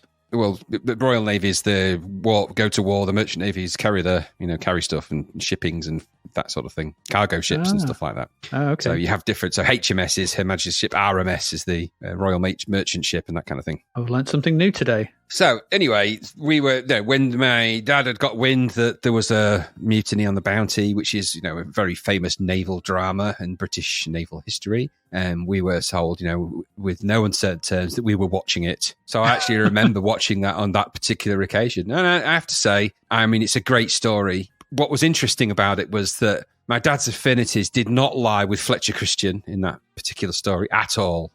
My dad was firmly on the side of Captain Bligh and remained so to his dying day, because he saw Fletcher Christian as a mutinous dog and a criminal who deserved to get hanged. Okay. Whereas Captain Bligh is portrayed in the movie and portrayed in the historical context as a tyrant captain who mercilessly and through nothing but vicious coercion controlled and manipulated his crew and tortured them and did everything to make their lives such a miserable thing that they mutinied. That is not actually wholly true. Captain Bligh was actually just like every other captain in the British Royal Navy at that time. They were very elitist. They were very strict. The rules and the commanding structure on those ships was absolutely ironclad. And they were seen as captains and the first officers were seen as a completely different class of people to the various different people on the side of that ship. And a good film to watch outside of that particular film is Master and Commander to see that exactly how that plays out in that particular context as well. So anyway, and obviously we all know the story of Captain Bligh. He was mutinied by his crew because they felt that he was being cruel and nasty. And in the film, he's played by Anthony Hopkins. Yeah. I was going to say Hannibal Lecter, but that's a whole different kind of The Bounty. Yes, it would be. But it's played by steely-eyed Anthony Hopkins, and Fletcher Christian is weepy-eyed. Weepy-eyed eye. Well, he's kind of steely weepy-eyed. He's not so weepy in this one. Yeah, it's more beady stares instead of weepy eye. Steepy. And you've got Fletcher Christian is Mel Gibson in this, so who's dreamy-eyed. Yeah, he's dreamy-eyed. And of course, famously they mutiny the captain and they go off and to Tahiti, I think, and sort of, live their life there. Yes. And whereas the Bounty, of course, and he abandons Bligh and a few of the crew that are loyal to him inside of one of the rowboats from the ship and just abandon him to sea with a few provisions. What is interesting is, and I won't go on and on about it, I probably already have, but a couple of interesting facts are that Captain Bligh successfully, because he was given a sextant, some food, and I think I forget how many crew were abandoned in that rowboat. Yeah, there's a few. He successfully navigated them back to shore safely, all of them. Is this a true story? It's a true story, yeah. Oh, right, okay. So Captain Bligh successfully navigated those people in that boat with a sextant only in a rowboat, which was abandoned at sea, kept them all alive, got them all back, navigated back through Queensland. So he went through the Great Barrier Reef, successfully navigated that in a rowboat with the crew, kept them alive and got them all to safety. After that, every single mutiny person who was involved in that mutiny was hunted down by the Royal Navy and hanged, all of them, every single one, no matter how long it took, no matter how far away they went. They found them all and hanged them all. Oh. And it took years to track them down, but they did track every single one of them down, including Fletcher Christian and all the rest of them. Crazy, but that's the true fact, because it was such a crime to do that. Oh. So, but Captain Bligh did keep those people. He promised he would keep them alive. He said, "You're loyal to me. I will get you safety back to shore and I will keep you alive, but you've got to do what I say." They did, and he did. So Good job. It was on the Bounty, wasn't it? And not like the Snickers. Mutiny on the Bounty, yeah. Yeah, the Bounty comes with two, doesn't it? So you've always got two. So you've got two backup. boats, yeah, absolutely. Well, it could have been a twirl. Or the lesser known but better tasting Red Bounty. Oh, that's the dark meat. Chocolate. Yeah, they're like gold now. You can't find them so easily. Petrol stations only, I think. Anyway, yeah. So that's it was about 7 years old and out of date. They never go out of date. Anyway, we've got a strong affinity for that. And my dad actually had made a model, a proper sort of scale model of the Bounty, one of those classic model kits, and he'd even done his own rigging with little bits of sort of thin wire. Honestly, we had him on. We used to have a few of them around the house. He was obsessed with that kind of naval tradition, which explains a great deal about him, and also about the sort of the way that we some of the things in my yearly lives were sort of very navally based. Certain meals at certain times and all sorts of stuff. But it's a fascinating film, definitely worth going back to, but very over dramatized and very weepy-eyed, watery-eyed, pinky-eyed, dreamy-eyed. Dreamy-eyed, yeah. Yeah. Absolutely. We've covered this before, I'm sure we have. Whistle test, a 5-hour whistle test special. We've talked about that. I'm sure we talked about that late in the last time we did TV and video. I think we did. I mean, the only thing I would note there is that I didn't realise it was cancelled by Janet Street Porter, so I didn't realise she had that kind of power. Well, she was head of youth, like I said, youth programmes of BBC, wasn't she? So just surprised me that. Yeah, well, she always had it in for the whistle test. It was well known around the streets of London at the time. Well, only because she couldn't blow whistles because of her teeth. I was just going to say she couldn't whistle. No, she just bit the ends off. She failed the test. Can you whistle, Janet? Ooh, ooh. No, you can't, can you? You failed the test. Anyone put a whistle near her mouth, she just bit the end off. And spat it at them. So many people walked around sort of thing with the tops of whistles embedded in their forehead. And then she just swallowed the pee out of the whistle to make sure it could never be whistled again. Absolutely. For this small whistle, no more. No more. No more. Michael Grade, this is in January at some point, because he's going to do stuff on BBC One first, but Michael Grade takes on the role of Chief Executive of Channel 4. He did, yes. Very important decision, that wasn't it? He accepted the post. He succeeded Jeremy Isaacs. Now, I mistakenly thought that was a different Jeremy Isaacs. The actor? Yeah, totally, but it's not, I don't think. Could be. And he took his post at the beginning of 1988, as you say. It was a decision which led Isaacs to criticise the appointment and to threaten to throttle Grade if the nature of the channel was altered. So Grade immediately cancelled loads of shows. He cancelled loads of shows and immediately removed all highbrow shows, and then was accused of dumbing down the channel. That's the first thing he did. That you'd be changing that channel, Grade. Okay. Cancel. Press the cancel button. Bring on the dumbing. Absolutely. As I've noted here, sort of thing, what grade would you give Grade for his work on Channel 4? Well, I would say an F. Do better, shitbag. That was my feedback. Absolutely. It's been a while since I've given feedback, but that would be it. It's been a while. I mean, I would come in there and go, you probably need to write some more. You need to tell them why. Tell them what's not underpinning their work. Yeah. References. Where's your references? Where's your sources for this? Absolutely. Wikipedia. It's not acceptable unless we use it. Where's the lamb sauce and all the other academic sources? Barbecue. Tomato. Where's the sauces? Garlic and herb. You sound like you've gone Terminator. You sound like a Terminator reading off a menu then. Garlic, sauces, red, tomato. Give me your boots, your ketchup, and your motorcycle. Uzi sauce. Hey, just what you see here, pal. Okay. Garlic and herb. You went full of knives and stabbing weapons then. What sauce have you got here? Ketchup and brown. Red and brown. Don't say red sauce. That is honestly, that is properly like waving a flamethrower in my face. What, red sauce? Don't say red sauce. It is tomato ketchup. Not if it's relish. No, that's relish. That's not red sauce. Blood is red sauce. If you're going to look at the colour, you can't just name sauces after their colour. Brown sauce. No, that's HP. It's by definition. Brown sauce. You can't have HP red sauce. No, you can't. It's HP ketchup. It's catsup. But it ain't. It's red sauce. I hate it. I'm often asked that if I've been getting a bun from Skelton's. Remember Skelton's when there was a Skelton's? Remember the woman said, "Would you like red sauce?" I went, "No, I don't want red sauce. Don't want any of your bloody red sauces. I just, what is it? It's actually, if you got ketchup, it's the same, isn't it?" I went, "No, red sauce is just a derivative colour mixed with the word sauce. I want something that resembles a tomato." I went mad at her. It got me thrown out as well. But I did, it was a lovely chip bun. Yeah. Just worry when someone offers you white sauce. I don't accept it. It's not mayo. That's the name of it in Aldi, I think. I can't believe it's not mayo. What is it? You don't want to know. It's mayo-licious. It's mayo-licious. Yeah. It's quite hard to squeeze out. Yeah, I know. But on purpose. Ew. Ew. Let's move on quickly. For God's sake, move on. Michael grade F.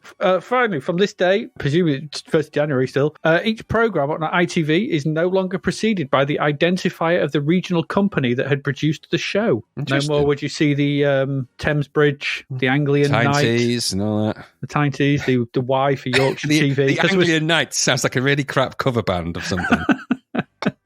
The cover of the Baron Knights. I said a Baron Knights cover band. That's niche, isn't it? I mean, we're on a niche episode, but that's beyond niche. Isn't it? We only play in pubs in Norwich. We are the Anglian Knights. The Anglian Knights. God, that is super niche, isn't it? I don't even. Do you know a Baron Knight song? Because I can't think of it. No, I don't know that they had songs. I thought they were just like a comedy act. Oh, were they? Okay, they covers band. I think so. Maybe that, or I don't know. I don't know what you do, and that's a Wikipedia search I'm not going to do. Oh, they could be like the Michael Knights. On a lonely quest. to play the pubs of Norwich. I want to see a cover band called the Michael Knights. Where they all dressed like Michael Knight.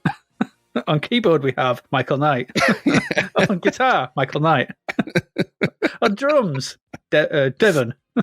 Oh, that's just brilliant. I love it. The idea of their album could be called Fortnight, couldn't it? 4 Nights. I love it. It could be. Anyway, 4th of January, Michael Grade's at it again. BBC One moved the repeat episode of Neighbours to a 5:35 p.m. evening slot.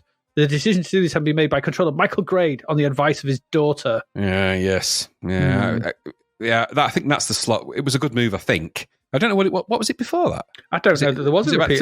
It must have been in the afternoon. Not a repeat? Yeah, there was in the afternoon. It must have been on the afternoon. Well, it says moves the repeat episode of Neighbours to a 5:30 p.m. So there must have been one. I don't know. I always thought it was on at the time it was on. I don't remember. Because I thought it was lunchtime and 5:35. But maybe we were at school, so we never saw the repeat version. We never knew it existed. Yeah, possibly. So for years, they were showing a repeat version of Neighbours, and we had no knowledge of it. Goodness me. I'd have watched the hell out of that. I would have. I'd have come home. 6th of January, all ITV regions network Emmerdale Farm in the Wednesday and Thursday 6:30 p.m. slot. It's all going on this January. It really isn't it? It's lots of slot movement. Rocking away. The people are just changing stuff willy-nilly. Yeah, it's all about a farming community once, and then it changed with sea greens. Sea greens and plankton. And the animals stopped coming, and the people kept coming, and the farmers changed. It was set in... The show was called Emmerdale Farm from 1972 to 1989. Yeah, it was. but it wasn't actually set originally in the village of Emmerdale. It wasn't even called Emmerdale. It was actually called Beckindale. So Emmerdale Farm was a place in Beckindale. What was the name of the characters? The main characters in it? Sugden, Molly Sugden, and Percy Sugden, and I think. Was it what the farmers were? I don't think they were the Sugdens. There was definitely the Sugdens. Yeah. Only ones I remember: Mr. Wilkes, Wilkes as well, and the Woolpack, the pub, and the Woolpack. Amos Brearley. With massive mutton chops. He did, yeah. It was renamed to Emmerdale after the crazy episode where they dropped an aeroplane on Emmerdale. On Beckindale. That, yeah. So they dropped in the fictional world of the TV show. An aeroplane was crashed on top of Beckindale and killed loads of the main characters and all sorts of stuff. It was then named Emmerdale after the Sugden family, and it was also in the fictional reality of the show to stop people coming and being, grisly tourists of Beckindale as it was, because it was hit by this airplane. Oh, crazy interesting, all that stuff. I'm never going to watch Emmerdale ever. No, I might have caught it back then when I was younger, sort of thing. But if they named it after the Sugden family, why didn't they call it Sugden? Because there's something to do with the fact that they didn't want to. Because they knew someone called Emma Dale.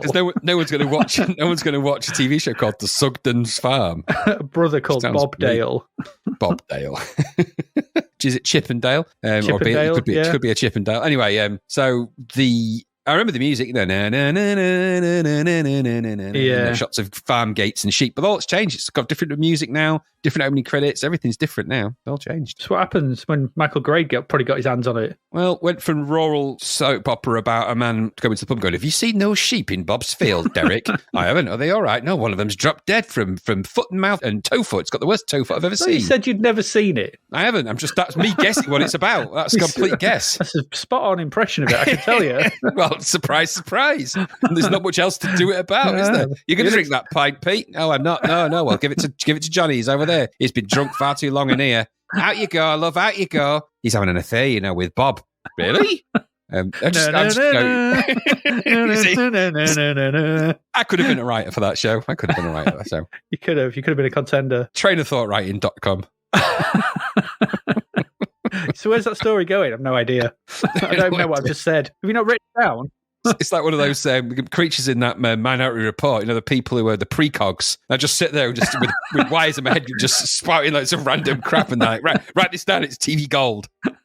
I'm not sure. Did you need to have an affair with Bob? Just write it down, I said, damn it. No. 9th of January, ITV airs the British television premiere of the 1984 film Supergirl. Starring Helen Slater. I bet they wish they hadn't. It's not great. It's got Peter O'Toole in it. Peter O'Toole. Tell him you went for a drink. Tell you went for a drink with Ollie Reed. Well, that was that classic spit image. Yeah.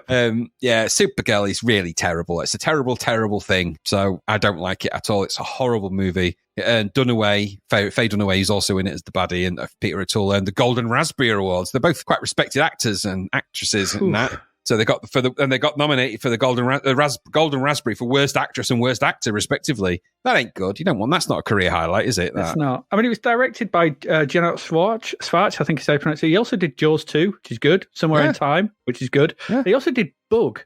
Do you remember Bug? No, I don't remember it at all. It's a really crap.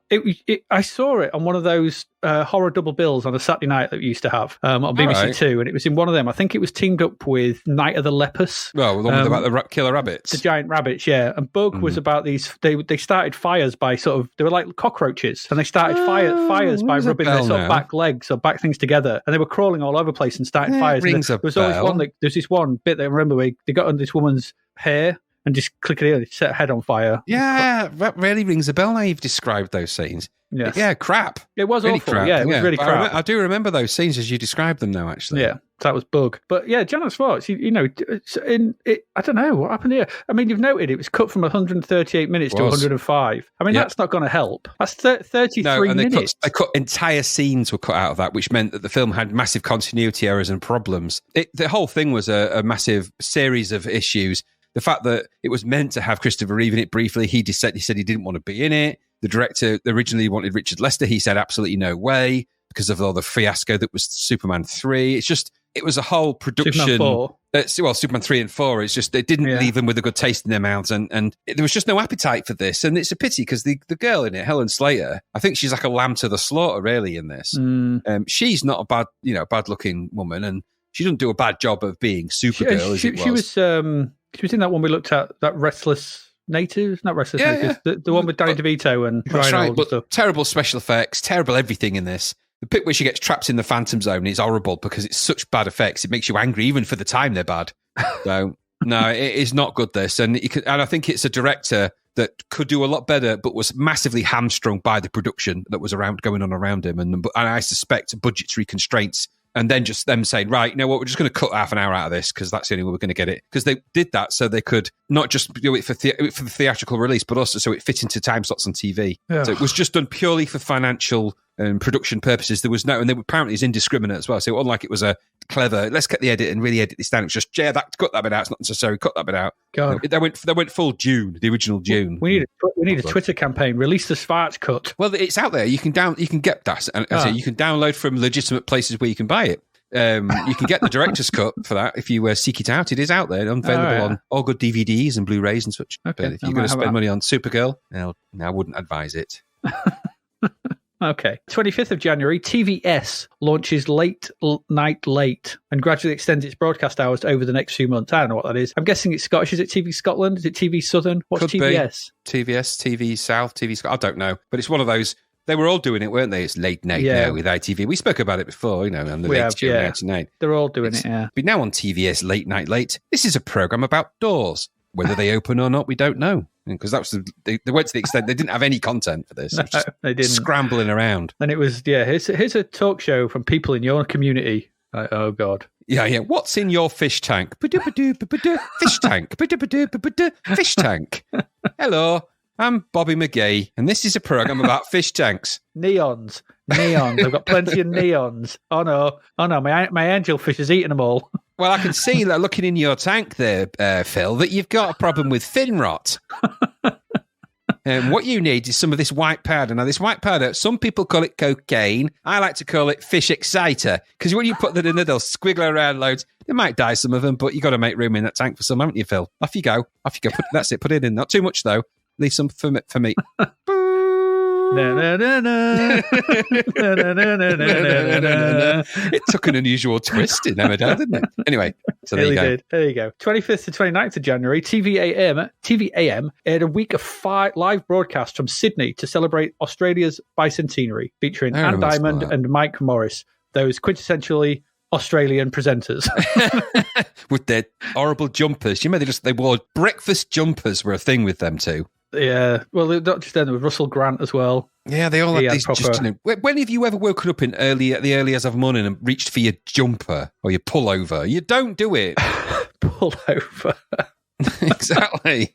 No. Yeah. I remember Anne Diamond became quite famous for varying pullovers with the different patterns on, and they were always very fluffy. I seem to remember there was lots of fluff jumpers. Anne Diamond. Fluffy jumpers, pattern jumpers. Yeah, they were like Christmas jumpers, but without the Christmas themes. They were just jumpers, really. Yeah, just jumpers with pattern added fluff. Jumpers, yeah. I do, like you've noted, I do remember that going on. Yeah, for some reason, I remember it. God knows. God knows what else was on. Yeah, nothing. Well, I'll tell you what else was on, because when that finished, 30th of January, British television premiere of the James Bond film Octopussy on ITV. Look at this film. Dusty's back. Dusty back, Dusty Bond. In egg form. God, this film has the weirdest collection of Bond things ever in a Bond film. They're just weird. Everything about this film is weird. The plot, the characters, the story, the things that happen. It's like someone was smoking crack when they were writing the script. I mean, the first line of the plot sets the tone for the whole oddness of this. So, after fleeing knife-throwing twin assassins Mishka and Grishka in East Berlin, mortally wounded British Agent 009, dressed as a circus clown and carrying a counterfeit egg, crashes into the Fabergé egg, crashes into the British ambassador's residence and dies. That's how it begins. It begins with a special agent dressed as a clown carrying an egg. That's how it begins. Clown egg. It begins. A clown egg. So I've made a list of the bizarre things that happen in this. And there's an entire loads of them. I'll go through some of these. Go on then. So after that beginning sequence, these aren't necessarily sequential, but most of them are. Bond defeats Khan in a game of backgammon using Khan's loaded dice, causing him to become enraged, which is a massive overreaction because just prior to that, he's also diddled out hundreds of thousands of pounds with a fake egg. So he's enraged at the wrong thing. Nah, money's nothing to him. It's rich. Money doesn't mean anything to rich people. Losing at a game, losing face and shame. I can understand that. All right, being someone who is, partial to a Fabergé egg. Okay, we'll let that one go. Bond infiltrates a floating palace in Udaipur using a submarine disguised as a Nile crocodile. No, I can't do anything with that one. Why? Why that? Crocodiles are on the Nile. Why not just a submarine? Because they don't look like a crocodile. It's under the bloody water. It doesn't matter. And plus, anyway, all right, never mind that. A female character called Octopussy, there's a character called Octopussy in this. There's a wealthy businesswoman and smuggler, and is also the head of the Cult of the Octopus, a cult that is never mentioned in any other Bond movie ever again. Nope. Ever. Good cause. When Kamal Khan sends hired thugs to kill James Bond, one of the thugs smashes the aquarium containing the deadly blue-ringed octopus, which is also named Octopussy, and that smothers him to death. It doesn't poison him. They're deadly poisonous octopuses. They don't smother. They poison you. Stupid. And then, of course, then it's like it's outside of its smashed aquarium, out of the water. It's not going to live long anyway. It's going to die. But never mind that. Okay. The enemies wield deadly I know this would appeal to you, but the enemies wield deadly yo-yos. Yeah, I love a deadly yo-yo. Which is a fictional assassination weapon consisting of an axle connected to 2 razor-sharp discs and a cord looped around the axle. It was designed to be dropped like a flying buzzsaw onto the victims. There's a sequence where they're trying to escape and they're just buzzsawing people off a bridge. It's really weird. It's weird that they would just shoot them. Shoot them with a gun. You wouldn't have deadly yo-yos then. You don't need them. I need my tower. Travelling to East Germany, Bond infiltrates the circus. Is that even a thing? Bond just infiltrates the circus. Why? I don't know. The main baddie has been... Stop, it's already dead. The main baddie has replaced the Soviet treasures with a nuclear warhead primed to explode during the circus performance at a US airbase. They're not airing themselves when they're talking about this. It's just too many questions. Why would they replace Soviet treasures with a nuclear warhead? How would you not notice the difference between a Fabergé egg and a nuclear warhead? It's not like they're comparable in size. It's like, that egg's massive. and it's ticking. And it's ticking, which is kind of glowing with like it's not a nuclear reactor in that, is there? I'm feeling a bit hot under my skin and in my sides, and my liver's leaking. Some of my favourite ones here. Bond penetrates the airbase and disguises himself as a clown to invade the West German police, because that's a thing you can do. You need to invade any kind of police force just dressed as a clown. You can get in anywhere. You never suspect the clown. You'd never suspect the clowns. I would, if I was, wondering what you were doing. If he's looking for a ginormous explosive egg, anyway. As they attempt to escape in the airplane, Bond clings to the fuselage and disables an engine and an elevator panel. Why those things? An engine, fine. Just disable the engine. That's fine. That plane ain't going nowhere. The elevator panel seems very obtuse. It's a bit niche to sort of go on a rampage. And you know what? I'm not just disabling the bloody engines. You're not going to lift anything out of this plane ever again. This is not going to be transporting anything. Finally, Bond and Octopussy jump off a plane onto a nearby cliff during the final season. They just jump out the plane onto a cliff. A plane that's been had its engine disabled and its elevator panels disabled by James Bond. He just jumps off onto a cliff. Well, the reason they jump is because they couldn't lower themselves down because he'd broken the elevator. Exactly. Don't shoot yourself in the foot, James. If you're going to need the elevator, my advice to you is don't disable it. But what do I? Maybe stop Kamal, Kamal Khan, who then blows the whole himself up. idea that a film that's basically revolves around an egg. It's really weird. By all stretch of the imagination, we should love it. Now, do you know what strange thing is? I mean, not that ain't strange enough, but a little bit of that is actually based on a real Ian Fleming story. Yeah, I know. Yeah, this is where they were running out of them, wasn't it? Clearly. Because they took the bits out of the Ian Fleming bits, which I imagine are all the good bits in this, such as they are, and thought, how's he going to get from there to there? I don't know. Submarine disguised as crocodile? Yeah, do that. Doesn't have the good opening sequence where he's in the plane and flies into the thingy and comes out and it blows up. Yeah, exactly. That's probably the bit that they got from Ian Fleming. The rest of it, I don't think they did. They got it from Bob Fleming, and I still find it bizarre. Obsessed brother. I just find it bizarre that in this particular world they're in, that Soviet treasures are replaced with nuclear warheads, and nobody really notices that, and that's like a thing they don't notice. Of course, it means that there has to be something to defuse, doesn't it? All that anyway. Yeah. So, not good. It's not a good film. That it's crap. It's one of the worst Bond movies. That. Okay, we keep saying that about all of these. Well, they go. It's because it's Dusty Moore, isn't it? So it's not at this Absolutely. point. It's really starting to get desperate and crappy. Well, was this before Living Daylights? I guess it was way before that. But Oh yeah. This is not his last one, is it? Because it was View to a Kill before. View to a Kill was before this. Is this his last one? No, because this is on TV for the first time, isn't it? So it's probably been out in the cinema before. It was, yes, yeah. So this had just come out. Yeah, so it'd been released before. So it must have been about 1984, 3 this one. Yeah, something like that. Yeah. New TV shows this month. We had First of the Summer Wine, ran for a year. Yeah. Yeah.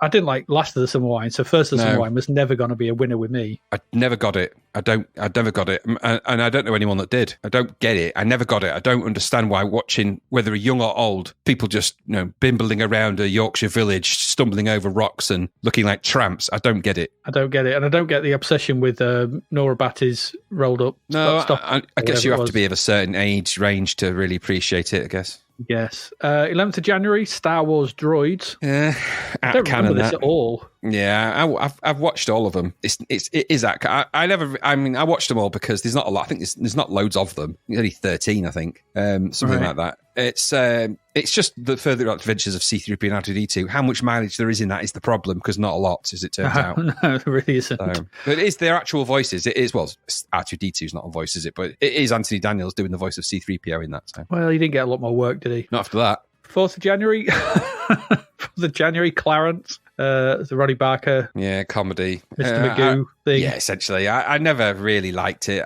Again, it falls into the Last of the Summer Wine category a bit. Ronnie Barker's always worth watching, generally, but more in the two Ronnies, and less so in this kind of thing. And of course, in things like what's the prison drama he was in? Porridge. Well, yeah, prison drama comedy. Yeah, Porridge. He was great in stuff like that. Oh yeah, absolutely. I never really got into Clarence. There's only 6 episodes ever made, anyway. I think. Yeah, Porridge and After Hours. No, After Hours. Yeah, after no. Open All Hours. Open All Hours. Yeah, they were great. Yeah. 4th of January. Oh, I've got this after here. 4th of January, After Henry. No, never saw it. No, I remember it vaguely, very vaguely. I mean, this doesn't sound like the most amusing premises for a sitcom. Sarah France is the 42-year-old widow of a GP, Henry. She lives in an often volatile family situation with her elderly mother, Eleanor Prescott, and her daughter, 18-year-old Claire France, with both of whom she shares a house. After Henry's death, all 3 members of the family have to find a way to cope with each other as best they can. No, I can't stop laughing, can you? Christ. It ran for 4 years, though. 88 to 92. It could not be stopped. No one has a heart to tell him. 11th of January, The Real Ghostbusters. On our shows. This ran for 5 years. Oh, crazy that it ran for that long, really. Yeah, I know. But I could buy. I think it was quite a good cartoon for the time. It's all right. And it's an extension of the Ghostbusters, which wasn't really happening, was it, for people? People wanted more Ghostbusters, and it was really delayed coming out. Yeah, Ghostbusters 2 was 1990 or something, was it? 91? Yeah, it took ages, and it wasn't very good either. So no, it wasn't. So this was kind of a bridge, really. It was a good idea, just done badly. I think it was created by our friends at Dick Entertainment. That's good old Dick. A good sign. It's good old Dick. Wasn't the voice, Venkman's voice, the same guy who did Garfield? Yeah, for the first 2 seasons, I think it is the same guy who did the voice for Garfield. Lawrence, something his name is, I think.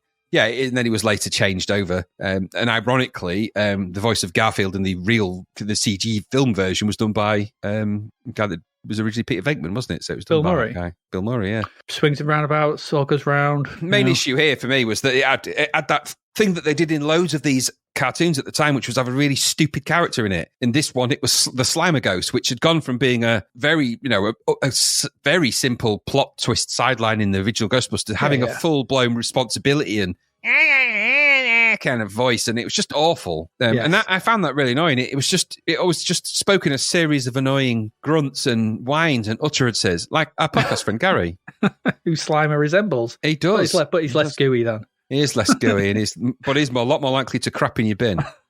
He really is. No, I mean really Slimer's less gooey. Yeah, that's exactly right. No, yeah, true. It's true. Anyway, because it reminded me of a worse version of Uni from Dungeons and Dragons. Yes. I was trying to think of one it reminded me of, and it was Uni from Dungeons and Dragons. Yes, Uni. Never have I wanted to take that giant bat from that and just bat that thing to death. Oh, you can't not Uni. I like Uni. I would crush it with that. Uni. No, Barbarian. Is it Barbarian? I'd get his little bat. He was, yeah. That thing. Yeah, all right. I'm with Weeble on that. Unicorn. And finally, 11th of January, and this ran for 15 years and then came back again for another 6. This is 15 to 1, the classic classic game show. I used to really like this. I know you'd like it. You love stuff like that. I do. It's a good, It's all right. So you basically got 15 people in a ring, and they've all got 3 lives, and they just keep going around asking them questions until there's only 3 left. But you nominate, don't you? Yeah, so they start somewhere. They start randomly. You answer a question, then you pick someone. So you could see them all ganging up on people. You know nothing. I'm going to get you out. You're going to be out, mate.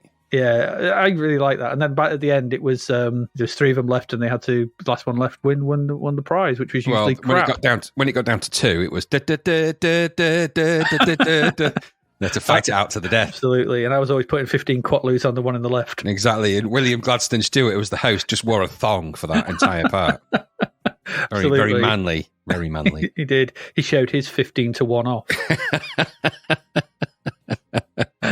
He did. He really did. That's what some people don't know about him. There we go. January was a strange old month on TV, but there you go. That's that. That's it done. Supergirl and Octopussy being the highlights. I suppose Mutiny on the Bounty is the highlight, I guess. But it's the best thing out of that lot. The very, very first day. It's all downhill after that. January's were grey back then. Grey and long. Grey and long, and Channel 4 was being dumbened. Yeah, it was. Anyway, there we go. That's your TV. We're going to go away, have one more quick break, then we come back. We've got 5 more games to get through, and so we'll get into them after this. See you in a moment.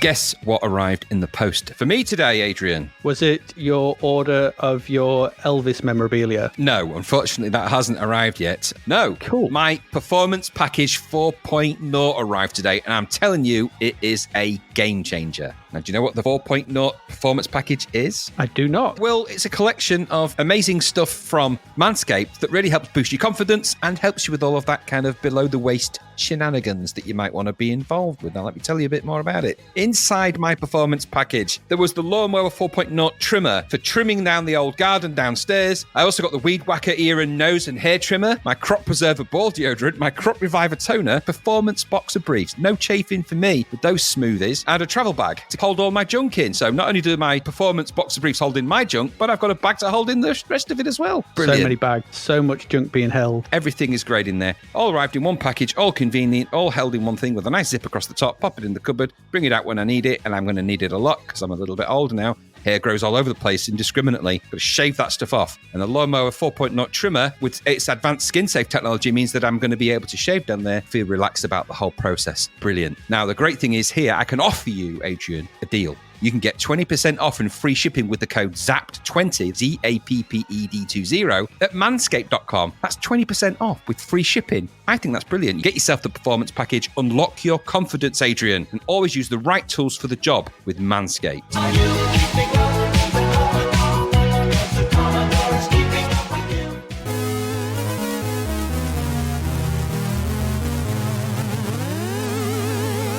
And here we are back again. We are back. We've got 5 games still to get through, so let's not read on the bus. Let's just get straight into them. And it is $9.95. It's 58%. Bobsleigh. Bobsleigh. Not 2 words. It's not Bobsleigh.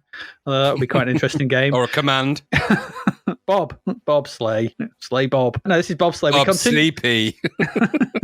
Bob Kill. Bobsleigh. We continue our Icebound escapades with a game based around bobsleigh, and this is from Digital Integration. Seriously, is there any sport now that cannot be replicated in 8-bit form? Does bobsleigh have a massive hidden audience that no one knew about? It seems that, and I think I've spot the reason why these things are happening. The Winter Olympics that were held in Calgary in February 1988. Yes.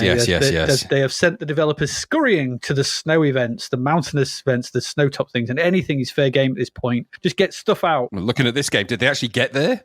Probably not. No, not very fast anyway. Okay, so the first thing I'm noting this is bobsleigh. When the game loads up, it has a rendition of Pop Goes Back or Looks Back. I saw both names. It's the theme tune from the UK TV show Ski Sunday. Everyone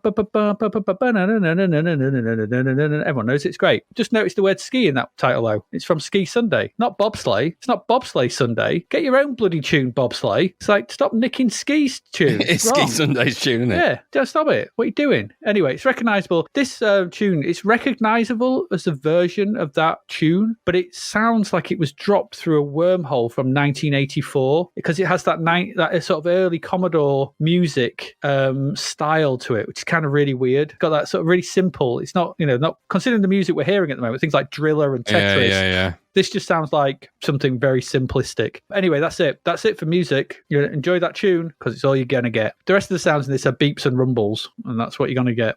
And upon loading this, you are greeted with your menu in hard-to-read, up-left, drop shadow writing. Who does drop shadow to the top left? This should not be allowed. Who? What? Who puts the light in the bottom right? Exactly. It really annoyed me. I sat there looking at it going, there's something really wrong about it. It's up left shadowing. Ugh. You do it to the bottom right or push down. No. Don't question the text layout of this thing or the anything to do with it. Don't because it's awful. It's not good. It's really not. The sort of UI elements of this are really a lot. Typographic nightmare. And considering a lot of your time is spent in this, oh dear, because you've got a number of options here, and that's probably this game's strongest point. So like that ice skating thing we played, they've just gone options mad and things. So the first you've got here is event. So the first option you can choose from is just says event. Opens up, it's all window driven as well, so it's quite nice. It pops up a little window and you can choose from demo, single, season, Olympic, practice, along with those great events, save, load and restart. You remember them? Yay, They're great. I remember those. They're great. So demo just gives you a demo. It shows you a rolling demo of the ice skating. So you pick a level sort of thing what you want to do. You can do a single run of a bobsleigh track. You can do a season. You can go for the full Olympics, or you can just practice. It's up to you. Just pick what you want. After that, you can then select the number of players, like 1 or 2, and then the country you wish to represent. Countries available to represent are Britain, Switzerland, Italy, Canada, France, Norway, USA, or Germany. Pick whichever you want. After that, you can pick your track. You can go from Breville, which I thought was a toasty, but there you go. Sandwich maker. Sandwich maker, yeah. I didn't know they were I'm showing my geographical ignorance here, and I do apologise if you live in Breville or you're near it. You know where it is. I have no idea. Calgary. You live in Breville. Calgary, which I'm pretty sure is in Canada. Innsbruck, Austria. Koenigsee, which I don't know where Koenigsee is. It's next to Breville. It's next to Breville. I want to say somewhere in Scandinavian, I want to say. St. Moritz, which I think is France. Or Winterberg. I don't believe Winterberg is a place. It's made that one up. You can't make up something. What, we need another, I don't know any more cold places. Called Winterberg. Winterberg? Winterberg's like cold. Yeah, it's like Coldville or Chilly Town. Chillington. or it's Brass Knucklesville. Yeah, it's freezing. It's like, oh, yeah, it's not Winterberg. I don't believe Winterberg's a place. Sorry if you live there, but I don't believe it. You can next then check to Snowton. Down the road from Iceland. You can then check on the weather, select the type of bobsleigh. You can buy a bobsleigh from your available funds, and then you can go and play. The weather basically just tells you it's this cold, gives you some sort of a range. Cold to brr is essentially what it is. So you can buy a bobsleigh. There's loads of different bobsleighs and the type of bobsleighs, and I'm not going to go through them all because I don't understand them. There's 1, 2, 3. There's all sorts, and you can go for your funds, and whatever. So at this point now, once you start playing it, the main issue with the game kicks in because despite all those options, the game's not very enjoyable or good. No, it's not. So once you get into the actual game itself, it has a 3D view of the track on the left, taking up most of the left-hand side of the screen, and info on the right-hand side of the screen about the weather, which I said is brr to chilly, speed, in how fast you're going, the record, so the record time for that track you've gone on, your split times, which is obviously how fast you're going through each section, and there's a timer which is underneath the window where you actually see the game being played. So that's what you've got on the screen. To get yourself going, you wait for the countdown ready, commences. Set, go, kind of ready, set, go. Yeah, that kicks in. Once it says go, you've got to waggle up and down, vertical waggling. I don't like it. I don't like it. It seems to be the in thing at the moment. What's going on?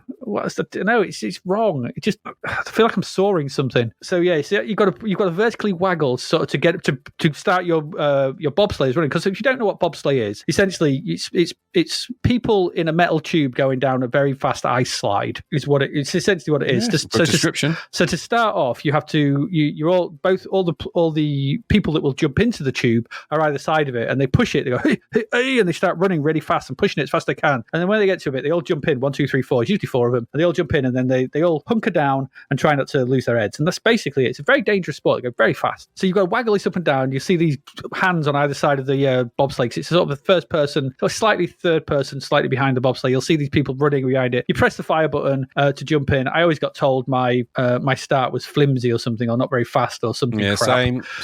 So no matter how hard I waggled, and because there's no real indication of when to jump in or anything. Once you do, you jump in and you start to head down what is I can only describe as the jerky 3D white tube with your little grey heads at the bottom, in which is supposed to be your guys in the bobsleigh, and you've got to steer left and right, try not to crash into the walls. You can get up to speeds of 150 kilometers per hour. I think I didn't get anywhere near there before I crashed. The problem is though, like it's not as bad as Enduro Racer, but there's never that sensation of speed. This never feels. When I watched the demo, I didn't say, "Oh, it really looks like 150 kilometers an hour."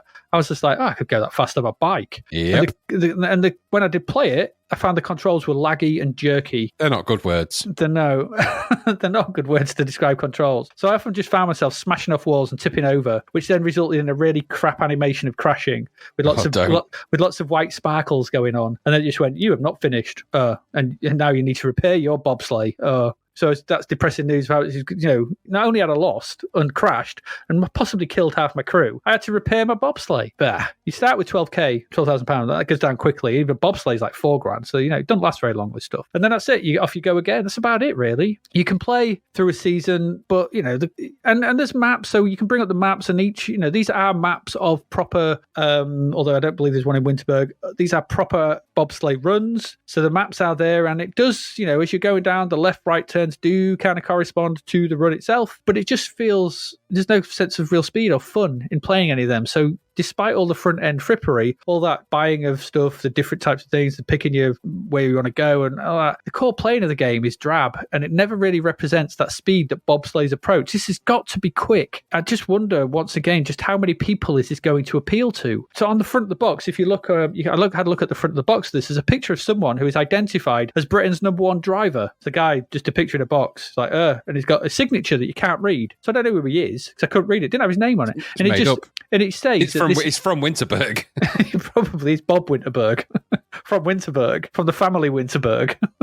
He says that this, and his quote is about this. He says this is fast action fun, but it's not any of those things. He's describing bobsleighing, not actually this game. Yeah, none of those things. It's neither fast, there's no action, and it ain't fun. So even if you put them together in any way, it's not. And I thought they could have at least printed his name so we know who it was, because who knew anything about bobsleigh riders back then, or even now? Who knows? I looked at it and it just looked like some bloke. I'm like, who are you? So it was. Could have been anyway. It could have been the developers for all I knew. I mean, they might have known because obviously the Olympics were about to start at the time, so we might have got to a rash of info about the bobsleighers, but I doubt it. I don't remember them. And I was watching the Olympics. If it's me, just go play the bobsleigh event in Winter Games.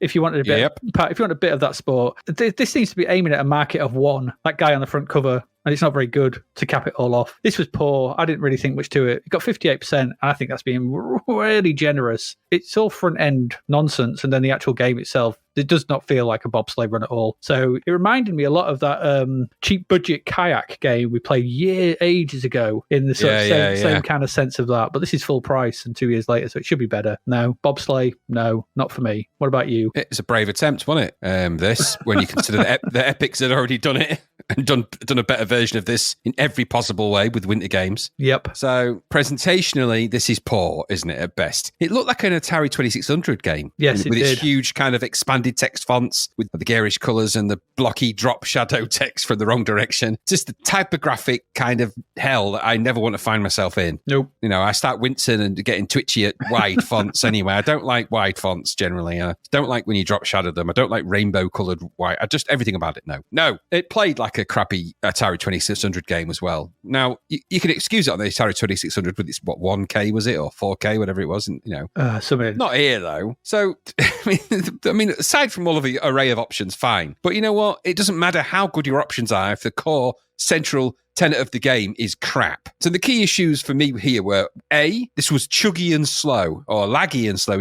Those aren't things that a game like this should be. Bobsleigh is a fast, exciting, scooty trip down an ice tube. Yeah. You know, and like you say, in a metal can, you've got people that are risking their lives. None of that is conveyed in this nonsense. Laggy, So jerky. B, the graphics were poor. I mean, aside from the stupidity of the menu screens and all the blockiness and chunkiness of that, when you actually get to this Bobsleigh itself, there's this kind of half-assed white vector thing, monstrosity, zoomy, tunnel effect. It was just rubbish, just really rubbish. And when you, like you say, when you crashed, you got these mysterious sort of blinky stars. It's just like, what is this? Yeah. Why on earth would I play this when I could get all of the winter games sports, including Bobsleigh, for probably less money right now than this? Why would I do that? You wouldn't. And then C, the final nail in the turd coffin for this was that it was just not exciting. I imagine being in a bobsleigh is both terrifying and exhilarating at the same time. For me, terrifying because I wouldn't know why I was there, how I got there, and what was going to happen at the end of it. I'm just going to crash, probably get broken in bones and injuries. But for this contains no excitement of any kind. There's no build-up to excitement as you're plowing through these menu screens and options. It's not exciting or enticing you into the game. There's none of that. It's just factory-led, monotonous, clicky options to this dreary-looking display of game. There's no excitement in there. It's no build-up to it. And actually, the punitive parts of the game make it even less interesting and even less exciting. Is there anything less exciting in this game than when you crash, which is boring enough, to find that you've got to then repair the very thing that you've crashed? It's just the most boring thing to do ever. Yep. Oh, you've broken your bobsleigh, you're going to have to repair that. What if I ain't got the money? Well, you can't play the game. You know what? Screw you. This game's stupid. I don't want to know. And the final hurrah, I suppose, in this very episode, an issue of Zapped, this very episode that we've looked at, we've seen a super fast cosmic causeway blasting that 3D view into your eyes like 2001 speeds. So you can't tell me that you can't create some kind of variation of that kind of effect and put a bobsleigh at the bottom of the damn thing and just make it white, and just do it. I'm sure there's ways you could figure it out. Yep. They didn't want to do any of that, did they? They just thought, you know what, let's blind everybody with loads of options that they're not going to care about or know anything about. Because if you don't know anything about bobsleigh, all you really need to know is what Winter Games did. Get the tube down the funnel, the ice funnel, the ice slide from A to B, and don't crash. That's all you need to know. You don't need all the other options. It's stupid. So I figured that the only rationale for this game was that the developers had to actually bobsleigh a copy of the game from wherever they made it to wherever the publishers were, no matter what terrain they were on. They just had to bobsleigh. So they were trying to bobsleigh down the M1 at one point. Like, we're not getting anywhere. It's not very good, this. It's awful. Terrible thing. 58%. Get lost.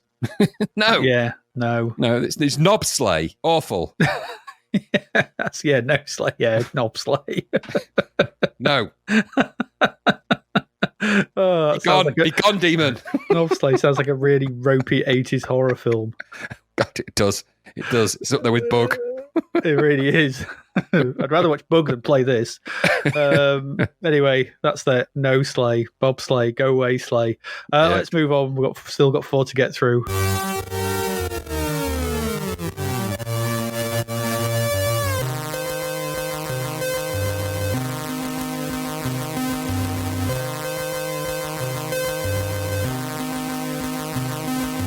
Graham, I hear you've got a mean streak. Apparently so. This is developed by software. That's the I don't know where the software title screen. Matt Snape. The design's David Bishop. Good old David Bishop. Musician Matt Gray. Good old Matt Gray. Good music, actually. Okay music. Good passable music. Dateline for this is the far future. High tech prevails, and matter transport is the norm in suburban Britain. I love the fact this is going to isolate down to Britain. The pampered masses barely leave their apartments as the computer attends to their every need. You, however, are a rebel. Rebels see the matter transport as yet another product of a bored, decadent society and are pledged to preserve the memory of the old ways by taking up the challenge of the battle track. The battle track, a vast expanse of abandoned motorway circling the capital city, or the M25 as we like to call it. It made me laugh out loud when I read that. Of all the places in the world, the M25 is where you set this.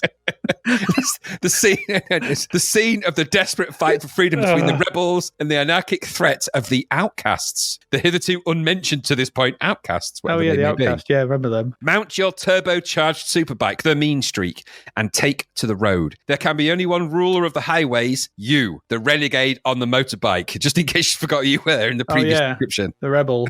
Yeah. I thought you were a rebel, not a renegade. Just, you know what? Don't even think about it. You're on the M25 at the end of the day, this end of this game. Nobody wants to do that, even now. So this is apparently a fast-moving, all-out arcade action for 1 or 2 players. Meet the perils of the battle track head-on, the M25 to you and me, and unleash your mean streak. But the mean streak was the name of your bike. Anyway. It's shit streak. So this is this game's so stupid. All right. So that's off the back of the box. All that, and that's the back of the box stuff. So basically, the game is like a rocket-powered paperboy without delivering newspapers and without actually being in a suburban environment. In fact, it's probably more akin, really, I suppose, to a motorbike version of Shockwave Rider. In a kind of weird way, but isometric. It's played via a really weird opening menu screen that when it first appears makes no sense to your eyes. Your eyes just look at it and go, hey, there's a cross in the middle, there's options all over the place, I can't move. I'll just press fire to start because I've got no idea how to move that thing around, do anything. It's just really confusing. Yep. So the game is essentially an isometric racing game where you drive a speedy motorbike from bottom left to top right, dodging, jumping, avoiding, shooting, and otherwise trying to get to the end of the M25. The graphics are okay, I guess. Your main sprite looks like a motorbike. It does. It's not a bad little motorbike sprite. And the enemies also look, it's quite a big sprite. You take up a good proportion of the screen. Well, not huge, but the Causeway, the M25, such as they've drawn it here, takes up a fair chunk of it. And the graphics, I say, they're okay. And it does look like a motorbike at the end of the day, little mini motorbike. And you're being followed around by different enemies who also are on motorbikes, of course. So it's kind of that kind of thing. So it's basically a run. What I found a bit weird here was the controls are odd. Because if you push up to speed up, which forces you to the top of the isometric window to the point when you can't. Why would you be there? But once you get to that speed, you're then at that speed, so you can then pull back to go back further down the M25 viewpoint, but it doesn't slow you down, I don't think. It's really weird the way it controls. I couldn't get my head around it. No, but anyway, once you're up to speed of whatever that speed may be, you then can dodge left and right. This motorbikes come up from behind you, which is really annoying because they will probably shoot you before you get a chance. But you've got to try and get behind them, so you do that, and you've just got to make it to the end of the race and dodge the things that get in your way. You can shoot things. It was really funny, actually, because I inadvertently shot a massive missile. Did you do that when you played this? So you've got like bullets. Yeah. And then at one point, I just launched this massive... It looked like I was throwing a massive dildo at the other motorbike riders. This has just emitted this massive white shaft. I'm like, what was that? Obviously, it's a missile, but it didn't look like one. Anyway, and on the M25, it's probably happened before. Anyway. Probably. So the controls are a bit weird. You sort of get the hang of things because it's not... Once you bypass the sort of weirdness of what you're doing, it's not hard to control. It is pretty responsive. It's just a little bit weird the way your speed up and slow down kind of works. It's not as you might expect it to. You can deploy weapons. Like I said, I deployed an oil slick somehow and rockets by some... I don't know if I pressed the fire button down, maybe held it down and that did it. I don't know. I could never quite repeat what I was doing. I don't know if it's because you could only have one rocket or whatever. But I think there's things you can pick up on the M25 as well. It's hard to differentiate what is a hazard and what isn't in this game. So some things you can jump over, some things you can ride over, some things you can't, and you sort of get knocked off your bike a bit. And I found myself getting a little bit frustrated at this kind of... It plays out a little bit like an isometric, version of sort of Shockwave Rider. There's a little bit of... What's that top-down arcade car racer from ages ago, 1983? It's a bit Spy-Hunter-y, I suppose, in a way, with that kind of race, I suppose it plays okay. It's not a terrible game in the way that it plays, and its idea is okay. It's no weirder than other ideas for games we've had of this type. It's just a race game essentially with some futuristic stupidity thrown in for good measure. But the main issue I had was that the graphics of the main sprites, they're okay, but the rest of it's dead uninspiring. It's just kind of this monotonously dull, tunnely brownness that you're sort of riding your little sort of almost... Is it colourless motorbike? Is it white, black and white? I can't. We'll get to that in a minute. It's not nice. It's not nicely coloured. It looks like a motorbike, but it's not great colorization in this game. It's all a bit bland and uninspired, and it lacks any real drive. And that was my key problem. Once you get to speed and you're kind of meandering around in your motorbike, there's no real drive to get anywhere or do anything. There's nothing pushing you wanting to do better at this game. You just meander around the M25. Well, I've done that before in my own time, and it's really boring. Yeah. The scenery is really samey, so you don't feel like you're progressing anywhere. They never seem to get the idea of that. If you're on a game where the idea is to race, you need to vary the backgrounds a little bit to make it feel like you're actually going somewhere. Otherwise, it just feels like you're endlessly going down the same thing. You get Scooby-Dooed. They're just going over the same background over and over and over and over again. It's just dull. It's dull to do that. So the scenery is very samey, which does not give you a kind of sense of progression, which means it's boring and it starts to get really boring and samey and dull. Sound effects and the music, Matt Gray's done a decent job. They're all right. But the main game and the way it plays is just uninspired and lacks anything that would keep you wanting to do better at it. So it just misses the mark. It's not terrible, this. It's not utterly rubbish. Not like, some of the other Bobsleighs we've played and things like that. But it's not very interesting. And it's the same price, essentially, or just a pound less than Cosmic Causeway. So go and get that instead if you want a really fast racer game. This is just a little bit uninspired and it doesn't really need motorbikes. You could have been on a push bike, on a scooter. It could have been on anything. I think there's even a skateboarding type variation of this that we've played at some point, which is similar in a kind of weird way. So there's nothing new here. In fact, if anything, it's old stuff and not very exciting. And I just found myself bored of it very quickly, in all honesty. It's just, I got the idea of the thing they were trying to do very quickly. Again, it's one of those ones that have taken the futuristic wrapping paper and, carefully packaged up the dog turd. When you unwrap it, there's not a lot more to it than that. It's pretty dull. It got 71% though from the Zappers. They seem to think it was about better. I would have given it bang on 50% around there. It's about as average as it gets, this, considering how uninspired it is. But what about you? Yeah, no, this really wasn't for me. Overly complicated isometric motorbike game. We must travel around the ruins of the old M25 for reasons. And having travelled on the M25, I can attest that it's not Yorkshire pudding brown. That's for sure. And I can see that happening even far into the future. Because there's nobody services working on there though.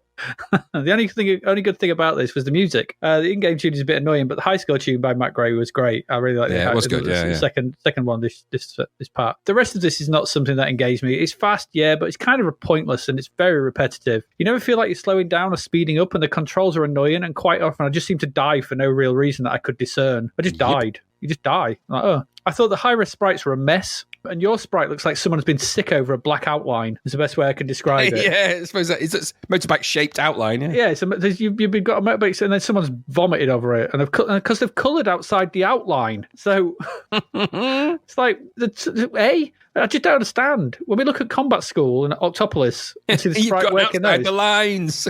And we see this. No. And then the enemies are all just single colour. They've not even bothered to fill them in. It's because it really annoys me when you've got these high-res sprites that are not filled in against a solid world. We've seen that before with motorbike game as well. Yeah, we saw it with things like Athena and things like that. It's just, no. Enduro Racer? Don't do it. No, Enduro Racer. Oh, no, Enduro Racer had single colour fat sprites. They were just horrible, weren't they? Yeah. Just no. I find this boring, dull, repetitive, and too brown for my taste. Just take it away. Remove it from my plate and bring me something with colour that is drawn inside the lines. Do not make games based on the M25 because nobody wants to go there anyway. No. It's a nightmare. It's nothing but traffic problems. Yeah, you're never going this fast. And just it's just a stupid idea. So true. You're never going to go that fast on the M25, ever. No, it's just a stupid idea. Shit streak, as I said. Yeah. There you go. I may be being mean, but this just annoyed me because it was crap. Because the thing, like I said, I can't be doing with games that just keep killing me for no reason. I agree. I'm like trying different things, and also it's trying to do the things that I'd sometimes be able to pull off. Like, I dropped oil. Okay. Oh, I managed to fire a massive dildo. Okay. How do I do that again? How do I do that again? You mean you wanted to? Well, wouldn't you? It's the only interesting thing about this game. True. I wanted to ram a giant dildo up the behind of those bikes. That's what I wanted to do. Pipe. Absolutely. Smack on in. 12-inch rib knobbler straight up the back seat. And I couldn't. Now, why didn't they put that on the box? I don't mind this nonsense, this futuristic nonsense. Put that on there. They'd have made a motorbike game where you were throwing dildos at each other. I'd have bought into that more than this futuristic nonsense. So that sounds more like a trip on the M25 to me. But I couldn't do it with any reliable repetitions, though. It annoyed me. I could do it once, but never again. Visceral thrill. I want to keep doing it. I want more of that. Not this nonsense. Yep. Rubbish. Away with you, mean streak. Stupid name as well and crap title screen. Like you said, rubbish. Let's move on quickly.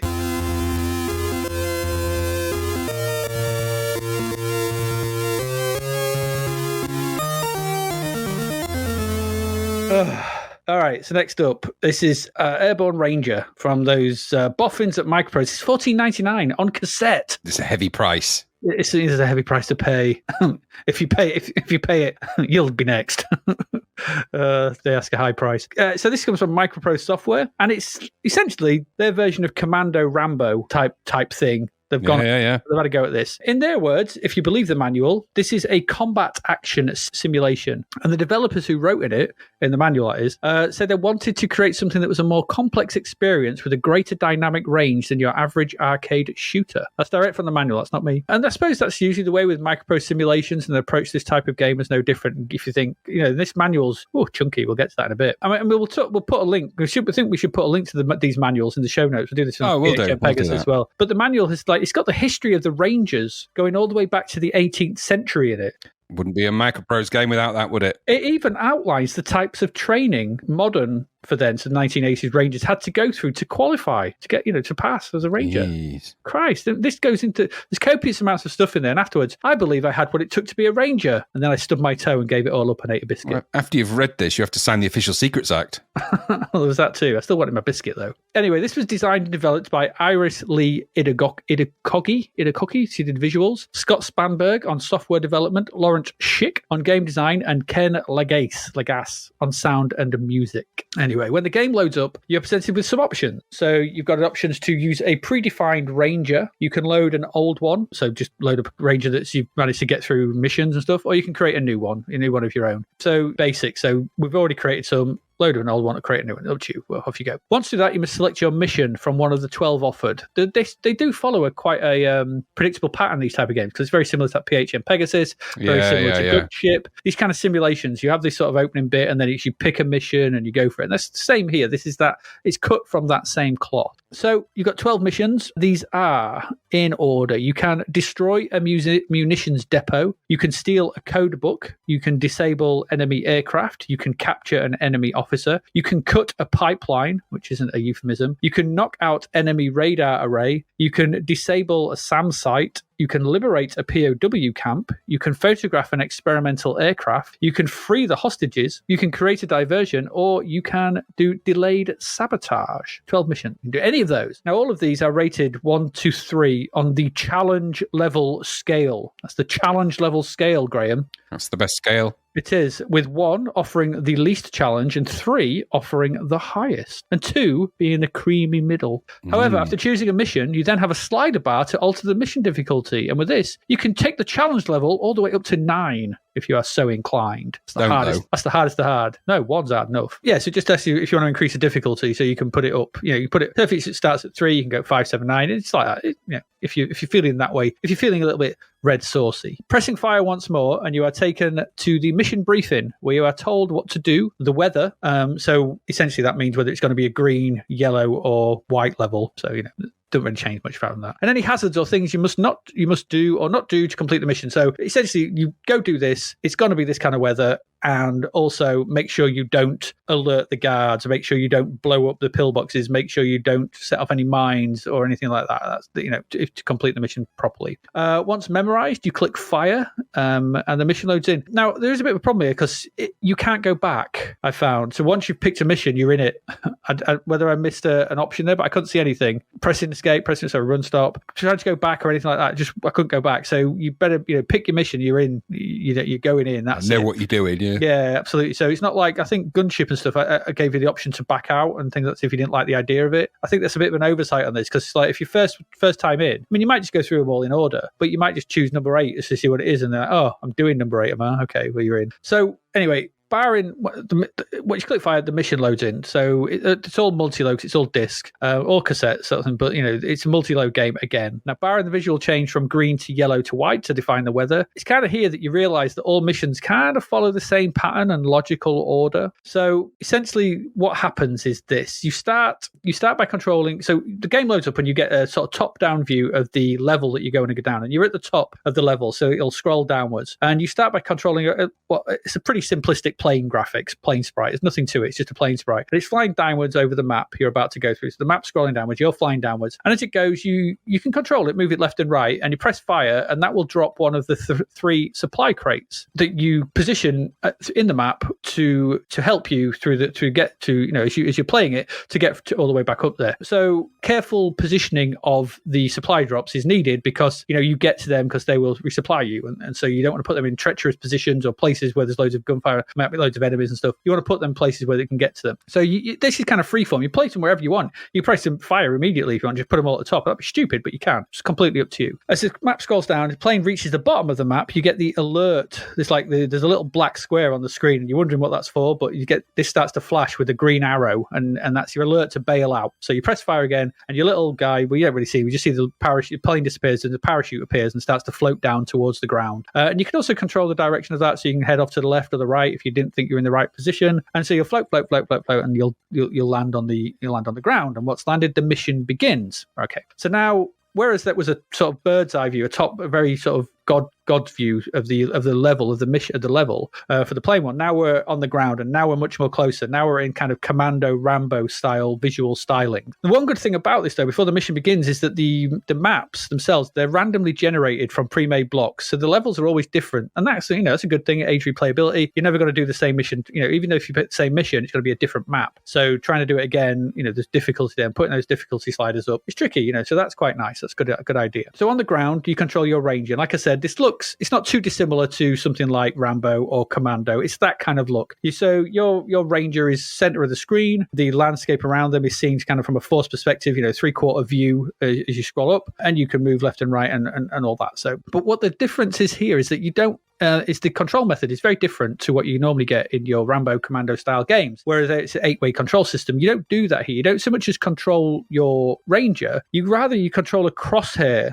that is kind of a little bit of a distance away from you, and you control that by rotating it around the Ranger. So wherever that is, your Ranger will be facing, and you do that by pushing it in any direction. So even if it's bottom right, if you then push straight to the left, it'll rotate around him, and then when it gets to where you are, I think it'll stop, and your Ranger will then be facing that direction. So you kind of got more. You've got more than the 8-way directions you can normally get in these games. It's about, I don't know, maybe about 32 ways you can go. There's quite a lot, and so you're looking that way. Once the crosshair and the Ranger turns to face the direction you're pushing, and you keep pushing it in that direction, they'll start to move in that direction. So it's not an instant left, right, up, down, corners movement thing. You've got to kind of think about this a bit. You have to turn to go in the direction you want to go. So that plays into this microprose sort of simulation style. It doesn't feel arcadey. It feels more considered. You have to kind of choose where you want to go, and choose the direction you want to go in with a bit more care. You can press the space bar as well to go prone, so that lays you down and you start crawling on all fours, laying down and prone. You can also press up on the cursor keys to go from, got 3 movement speeds when you stood up, and it goes from walk to jog to sprint, and so you can do them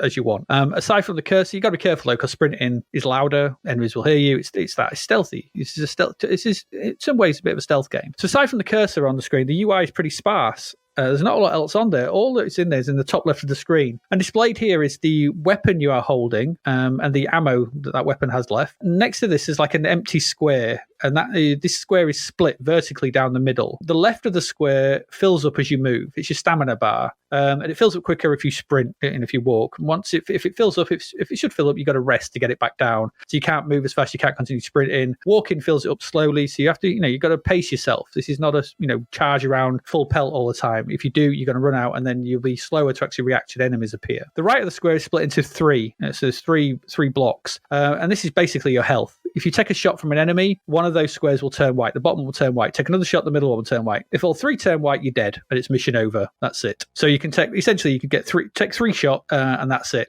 You can press the F keys, which chooses your other weapons. You press F1, that's your assault rifle. F3 is for grenades. F5 for missile launcher, and F7 for the knife, and that's your stealthy knife weapon. You can also press the delete key, and this will heal you if you have any medikits left, and it also removes 1 hit from your UI. So if you've been shot twice, it'll remove 1. If you've shot once, it'll clear it out. Okay. Remember, as you move upwards, you can find your supply drops, those things you dropped in that opening section, and these replenish your ammo and your medkits. So you kind of want to find them because you're going to be firing a lot and you're going to need to heal up a bit. So it's important that you know where they are. If you press run stop at any time, it brings up a map and pauses the game, and that you can scroll the map up and down, left and right, and that's quite good because you can see where you are and you can see what other stuff is around. Everything's sort of represented on the map by little crosses and X's and other sort of graphical little bits, so you can kind of try and work your way which way you want to go, looking out for mines and stuff like that. I blew myself up on a mine as well, and that was game over. So there's all that, and that's quite good, I suppose. All this sounds great in theory. The main issue is that you just find yourself really much doing the same thing over and over. And yes, the map is random, but once you've flown over a few of them, and there are different objectives. Yes, there are different objectives.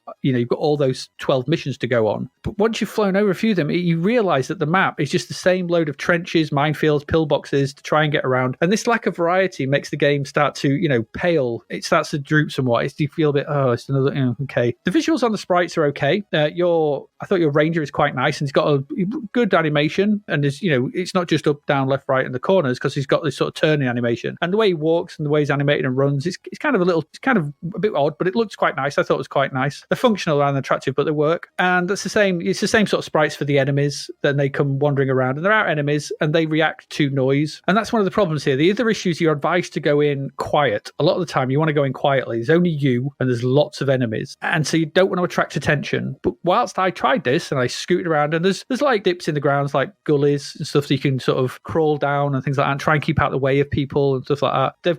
They're very good at spotting you, which is a bit annoying. And so I tried this, and I tried taking people out with the knife, which it says to do. Unfortunately, the enemy would just see you. There was one bit I managed to hide for when I ran a rock face, and he kind of walked around, sort of had a look, and then wandered back off. And that was quite nice. It does actually work, but most time they just know you're there, and they just open fire. And they seem to, like I said, have a preternatural ability to know where I was. Even when I was crawling through a gully at one point, there's no way he could see me, but just knew I was there, and just came stumbling in and started shooting. And that renders, a bit of a problem, because they're shooting, and suddenly now everyone knows here's the shooting. And so your attempts at stealth are now buggered somewhat, I found, because just enemies just pile on in, and you're trying to shoot them before you know it, you've been hit 3 times and it's game over. You're like, okay. And this renders what, and there's a problem here. It renders what could have been a good stealth game into something less than what it could be. There's a real good framework for a game, and it's just missing one thing. It needs more UI, or a radar. It needs a radar to show where the enemy soldiers were. Something like Metal Gear Solid does, something like that. What games would do when they do these stealth games, you need to have information about what else is on the battlefield in order to plan your stealth attack properly. And that's the main problem here, because the viewpoint is Rambo Commando style screen space. That's what you kind of see, but the map is much bigger, and so there's enemies off screen that you don't know are there. And so you can't plan to know where the enemies, because you don't know they are. And in a game built on stealth, it's a big issue. If you imagine what your soldier can see, they're looking out on a viewpoint, and if this is in 3D, you'd be able to see them. You'd be able to see where people were and everything like that. But as a player, because it's got that top-down view, you can't see them. So it needed something to aid you in navigating the world and making this into a much more interesting game. There's the core of a really good game here. I like the control mechanism, as it offers that more fluidity than just the 8-way move and fire, but it's hamstrung by the similarity of the locations, which get a bit samey after a while. And the real lack of ability to play it stealthily, because you can't, if you don't know what's in the environment, you can't react to it, and then you can't plan, and you can't be stealthy. This could have been really something excellent. It's just it's another long line of nearly games that we've kind of looked at. There's just something there. It's kind of doing something which you'll see in maybe other games coming along, but it needed something to allow you to know where enemies were, even if it was just dots around moving around the edge or something, to let you know where there was enemies there, and it got closer, or they got bigger, and they got thinking, and maybe they'd seen you and it turned red if they saw you. There's ways and ways of doing this, but this doesn't do any of that. And so your ability to play it is kind of, to play it as the game kind of, I feel that the game wanted you to do, there's not enough information given to you as the player to allow you to do that. And that's a bit of a shame, because I do like the idea of this, and I do like the presentation, and I do like the look of it, and then the notion of going and doing these stealthy stuff and blowing stuff up and taking down mines and stuff and everything like that. There's one of the missions where it goes, you've got to photograph the aircraft or do something to the aircraft, and it says, right, don't make any noise, because the aircraft will take off. They'll hear you and they'll take off, so you won't be able to do it. And then I got going, and then the enemy just found me, just started shooting, and it's like, well, that's the noise, I'm done. And I couldn't plan for it. And so it felt like the game is against you in ways that it really shouldn't be, and that annoyed me. But because I thought there's a good game here, it's just lacking that thing for me, and it's a shame. But you might get some more of it. I don't know. What did you think to this? Yeah, very similar experience. It's kind of an almost ran 8-bit Tom Clancy, isn't it? Really, this it's the 8-bit Tom Clancy version of Thinking Man's Rambo, Ghost Recon, Rainbow Six. Yeah. It's like an 8-bit Ghost Recon, really, in a kind of way, in the kind of seriousness of it. Yeah, I thought there was a good little game in here. There's no doubt about that. There's loads of little details that make this quite interesting. Aside from the stupid price, which is just stupid, but you are getting a 48-page book with it, essentially. It's the Rangers. Yeah, and all of that. And so you're going to get the big field manual, which is, and all the rest of it. But I liked the tone of this game. It's obviously not an arcade run and gun. it's a tactical game. That made it a little bit more interesting than just standard arcade fare. The graphics in the game I thought worked quite well. I liked that control of the main Airborne Ranger. The dropping the parachuting the stuff bit was a bit rudimentary, but okay, it is what it is. But the actual, when you get to the sort of the infiltration part or whatever, the way you're controlling the Ranger, that, like you say, good and quite an interesting control system. The stealth options are pointless, as you rightly point out. And it is missing a view, isn't it? Just like Pegasus was missing a view, this is missing a view. It's missing a radar, a personalized radar view, so you can get a picture of what is around you. Because without that, 90% of the missions you go on are almost rendered impossible. You're just going to have to go in guns blazing at some point, no matter what anyway. Yeah. Mm-hmm. So I liked the way you controlled it. I thought the graphics were quite good. And as with the Pegasus game, in kind of a really weird similarity, lots of scenarios to try your hand at, but scenarios that play out the same game logic over and over again, which is a bit repetitive and I think would lead to limitations. I think the difference with Pegasus is that was just repetitive, but there was still, the missions were quite doable. Here, I think if you just take Pegasus but take the radar away, you're not really going to know what's around you at any point, and that is a big problem for a game that's reliant on that. I think that's the real missed trick. It surprises me that for people as fastidious about details in their games that they really missed that, unless I'm playing it in a way that's obtuse and I'm missing something. But I went through like you did, tried to go prone and hide, and it seemed impossible. They had the same kind of dexterity with their eyes that they remember the original Far Cry and how there was no escaping the sharpshooters in that game. Yeah. It reminded me of that. No matter where you go and hide, they'll see you, no matter what. They'll even see through rocks, buildings, I don't know. A bit annoying, that, really. So I thought there was such good makings of something that could have been really, really good, just hampered by the missing bits of logic that would otherwise have really made it really quite interesting. Because the idea of the maps that regenerate in different ways, the idea of all of that is quite interesting, and you have to sort of make your way through. Remember, you can take the same character through all these different things as well, so you can actually build one character and take them all the way through the game. I like that. That's a really nice idea. It reminded me of the Sensible Software cannon fodder. Yeah, absolutely. It's like that. And that's a good idea. There's nothing wrong with that. That's a great idea. So, you might get an affinity and that makes you want to care about the character that you're playing and you want to keep them alive. But, you are going to end up going gung-ho Rambo in this, with really not by choice. And what's frustrating is because you can bring that map up, and if the map showed enemy soldiers' positions around you, at least you would have something going, all right, and so you could cut to the map, right, they're there, all right, there's someone over there, I need to go this way. Yeah. And sort of showed where they were looking or a viewpoint, but there's nothing on that map that shows you where any people are, and it's the people that cause the problems. Yeah. It's like they've gone for this combat action simulator and then also tried to play into the Commando Rambo style of shooting as well. And they've not fully committed to going, actually, no, we've got to eliminate all that.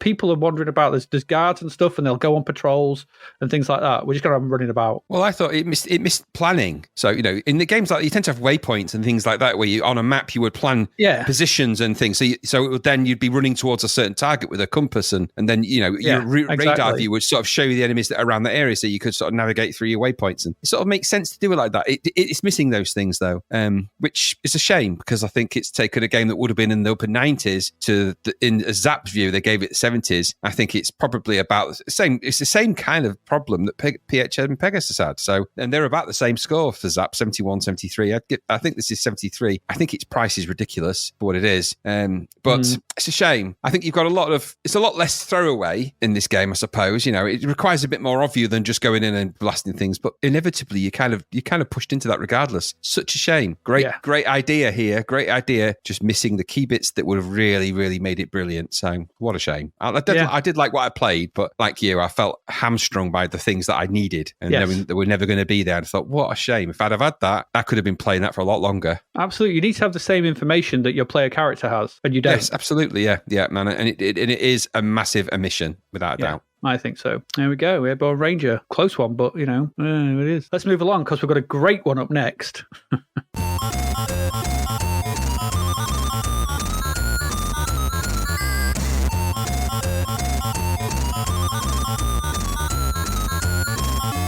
Graham, how did you get on with Inspector Gadget? I didn't get on with it. I'm going to say this right from the get-go. This game is utter shit. Absolute shite. It's coded by, well, you know what? I'm not sure exactly who coded it. It says BDL in the blurb that was on Lemon, but I've also got some indications from the games that weren't that it was Don Havelberg and Ian Chia. I could be wrong. Don't quote me on that. I think it's Beam, something to do with Beam software. I don't know. I'm not 100% sure, but what doesn't matter anyway, because I'm pretty sure whoever did this would never want to be actually attributed to it. No. So let's just roll things to one side. Let's take the game to one side. Inspector Gadget is an animated comedy, science fiction, I guess, but comedy, police detective comedy thing, vehicle that was a cartoon show in the mid-80s. He's basically a cyborg police inspector who works for a secret police organization that combats crime. And most of their missions are trying to thwart a deadly criminal organization called MAD, which stands for mean and dirty, apparently. Maybe. And the nefarious Dr. Claw, who is obviously trying to get Gadget with his agents and things. I'll get you next time, Gadget, or whatever it is he says. So despite the fact that Inspector Gadget's equipped with numerous things to help him, gadgets built into his kind of, cyborg suit, whatever, he's actually an incompetent idiot in the mode of kind of Inspector Clouseau. Mm-hmm. So he's a Robo Clouseau.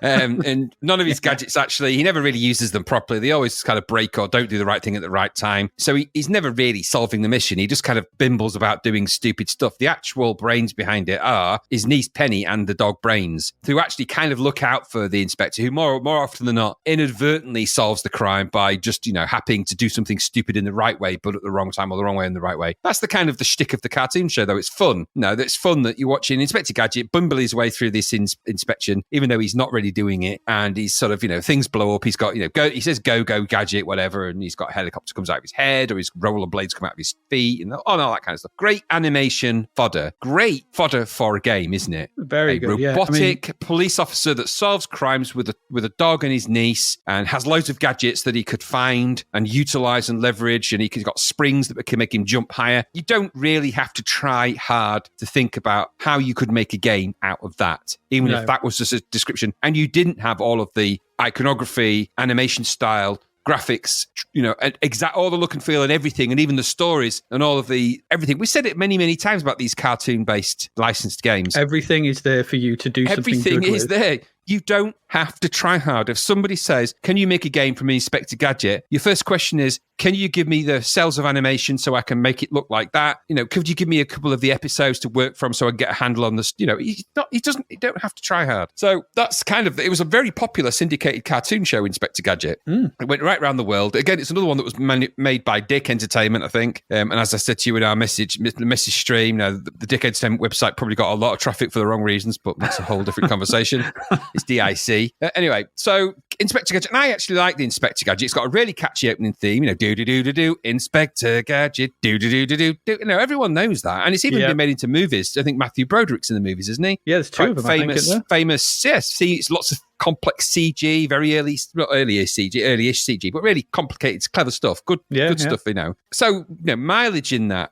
It all goes wrong with this game. It all goes wrong for a number of reasons. So, the idea of the game is that an international circus has come to town and there's been a load of mysterious disappearances. Obviously, Inspector Gadget is called in to help. Once his involvement is discovered, Penny and Brains are kidnapped, making it just about Inspector Gadget. Now, how many times have we said, do not split up the main characters of the game? Inspector Gadget, of the cartoon show, Inspector Gadget does not work if it's just the inspector, because he's the one that does the stupid stuff. Penny and Brains are the one that actually solve things. It'd be like just having a Scooby-Doo game and just having Scooby-Doo as a character. Oh, wait, they did that. Oh, what about if it's just a Thundercats game with one Thundercat? Oh, wait, they did that. Yeah. Oh, wait a minute, it's a Danger Mouse game. Oh, wait, they did that. How many times?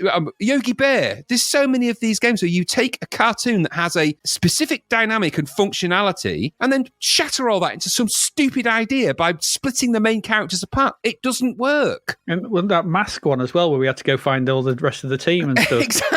Exactly my point. Even the Transformers did it. No, I mean, I suppose at least there was more than one Transformer in it, but and they were the Aldi ones. But they didn't look happy about it. But no, they weren't. But you get my point. Is that so in this story? So at the point when Brains and Penny have been kidnapped, we're leaving it to just be Inspector Gadget. You then have to sort of make your way through some it says side scrolling in the blurb, but there's the flip screen, right? So the flip screen, horribly flip screen. And I think that's because the game that was released was not the game that was actually purported and demoed out there. There's two things, and we'll come to the discussion we can have about the games that weren't revelations about that. So the idea of this is that in this game is that you've got to solve this particular, wander around a circus in flick screen circus. There's various obstacles. If they touch you, you just transport back to the screen you were on. You are a sort of Inspector Gadget, squat Inspector Gadget, badly drawn sprite in a really horrible, bland, badly drawn, medium-res, chunky series of backgrounds that are supposed to be a circus, but I'm not really sure what the hell they are. With a midget strongman, you've got obstacles that you can't just push up and down. The controls are weird. If you push up, it goes diagonally up. Like, why? Why? Why? Just why? Why? Because it makes no sense to do it. To try and there's doors you can go into. So you can go into rooms, and the idea is you're searching for your gadgets, which have been transported around. But it serves no purpose because you can't use them, or at least I couldn't find a way of using them. And then I think at some point when you get all the gadgets, you then have to pick up the random character things. The whole concept of this game literally falls apart in front of your eyes. Mm-hmm. So I'll admit there's a Inspector Gadget-y looking thing. You get past this very basic title screen with half decent version of the Inspector Gadget music on it, but you get past this very rudimentary screen.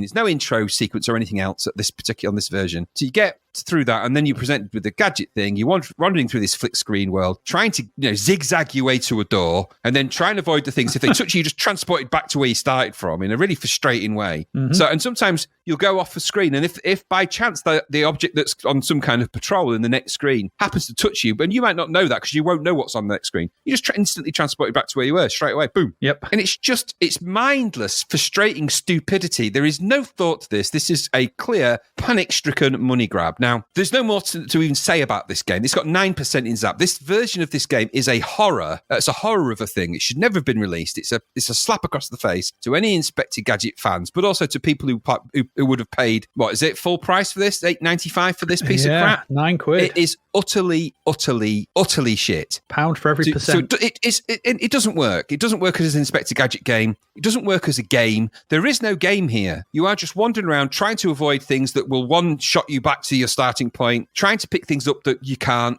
searching for things that maybe you'll have something in that don't have any purpose, serve no purpose, nor can you really, even if you try and hold the button down and press the controls to navigate the icons at the bottom where you've collected, don't do anything. This just semes to have no purpose, this game. I did manage to use my gun. Did you find the gun? I got to use the gun. Yeah. But again, what purpose does it serve? Because what are you meant to do? I could never really get more than 2 or 3 screens before I was beamed back to the opening screen by pure accident. Not by something that I bumped into, but by the fact that I went to the screen and the character that was on that screen just happened to be at the exact where I was coming on. It happened so many times. I thought, you know what? No more of this utter crap. Anyway, I did a little bit of research because I thought this has got to be an entry in the games that weren't. It has to be. And lo and behold, there it was. So essentially, this game was being developed by both Don Haverberg and Ian Cheer and was nearing completion. This is from the Games That Work website, by the way, which is a brilliant website, gamesthatweren't.com. It was nearing completion when disaster struck. Towards the end, there was a bug that kept crashing the game. And unfortunately, after many banging of heads, developers could not find what was causing it. Andrew Davey, who worked at Beam Software, recalls sitting with Don Haverberg for many hours trying to find the issue, and they were chasing the bug around the system. The deadline loomed. Melbourne House had to concede defeat, and so new developers were quickly drafted in to knock out a quick effort, which was the Dire arcade adventure game that we played, that Zapped played for this, which is, they've put Dire probably because it's rushed. I think rushed is an understatement. That could have taken no more than a week. It is utterly awful. In fact, maybe less. So they've put, the quite sickening fact is that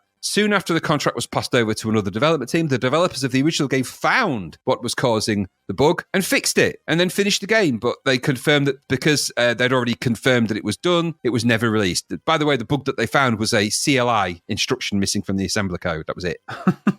So what we get is a broken piece of garbage, badly animated, in 2-frame maybe animations at best. Really oddly drawn Inspector Gadget that kind of scoots around badly, not doing anything. As I've already described, there's no more game logic to it than that. I found this such an annoying experience. I can't tell you how frustrated and angry it made me. You're sort of trying to move this thing around. I found I was actually trying to make myself find a game in it. But I think, there must be something more to do than this, than me zigzag around. And I thought there must be more to this. No, there isn't. So you die, you vanish, transport, whatever, arbitrarily. You can't really do anything in it. It's just utterly terrible. Now, on that Games That Weren't website, they talk about the original game there was a demo put out at some level of the precursor, the original one that was developed, the original Inspector Gadget. And you can actually download from their website a zip file which contains the intro sequence that never was, with the music in it, and a very basic demo of what the Inspector Gadget game looked like on the C64, which is also, by the way, the version that was released, I think, for other platforms. So the Amstrad and the Spectrum version got a better version of Inspector Gadget than the C64 did. Oh. And I can tell you that the demo, I think I put it in our download area. If you had a look at it. Had a look at it. So the demo, albeit that it was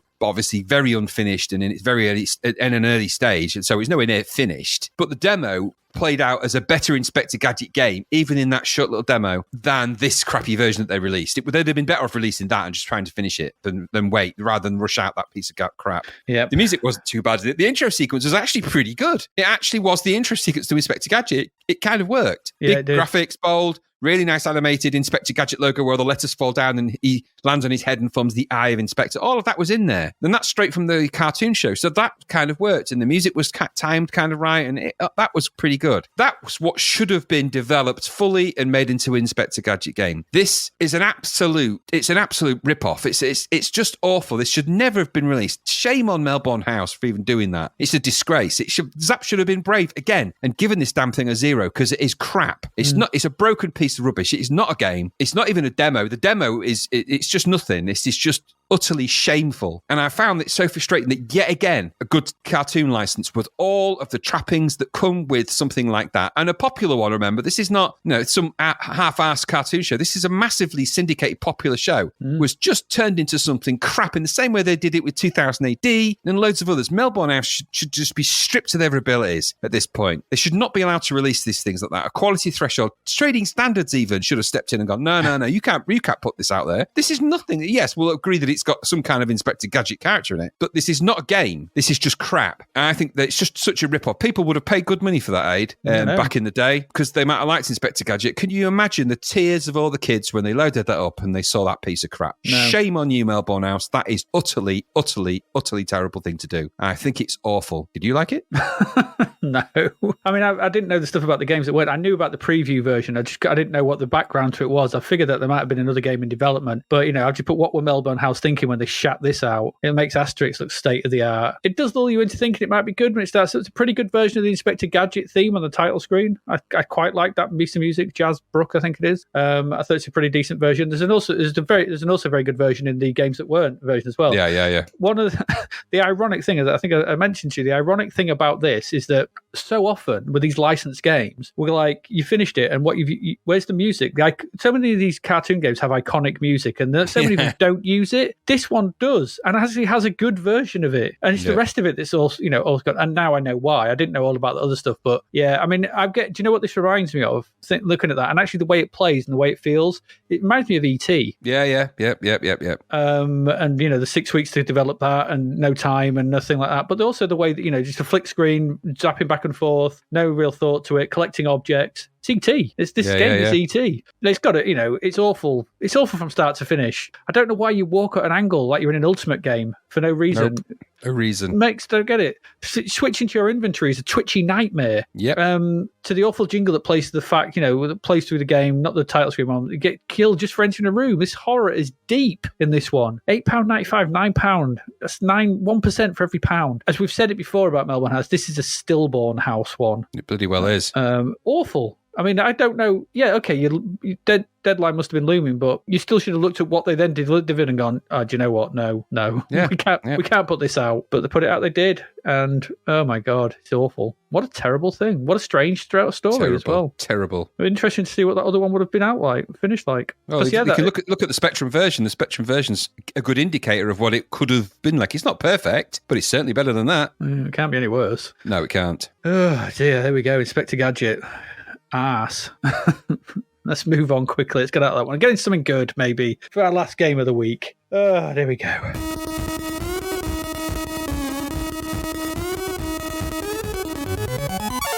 And our last one is another big sizzler. This is Skate or Die. Skate or Die has got 92%. It is £10. So in the heat of the 80s, skateboarding was riding a crest of a popularity wave, and whilst this isn't the first skateboarding game we have played, it's probably the first to try and lean into the culture for a lot of the feel and imagery of the game, I thought. Just really just try and sort of... Yeah, totally. Try and get that feel of skateboarding in sort of the west of America. It's from EA. It's got coding by David Bunch and Stephen Landrum, graphics by Michael Kosaka, and music by Rob Hubbard and Kyle Granger.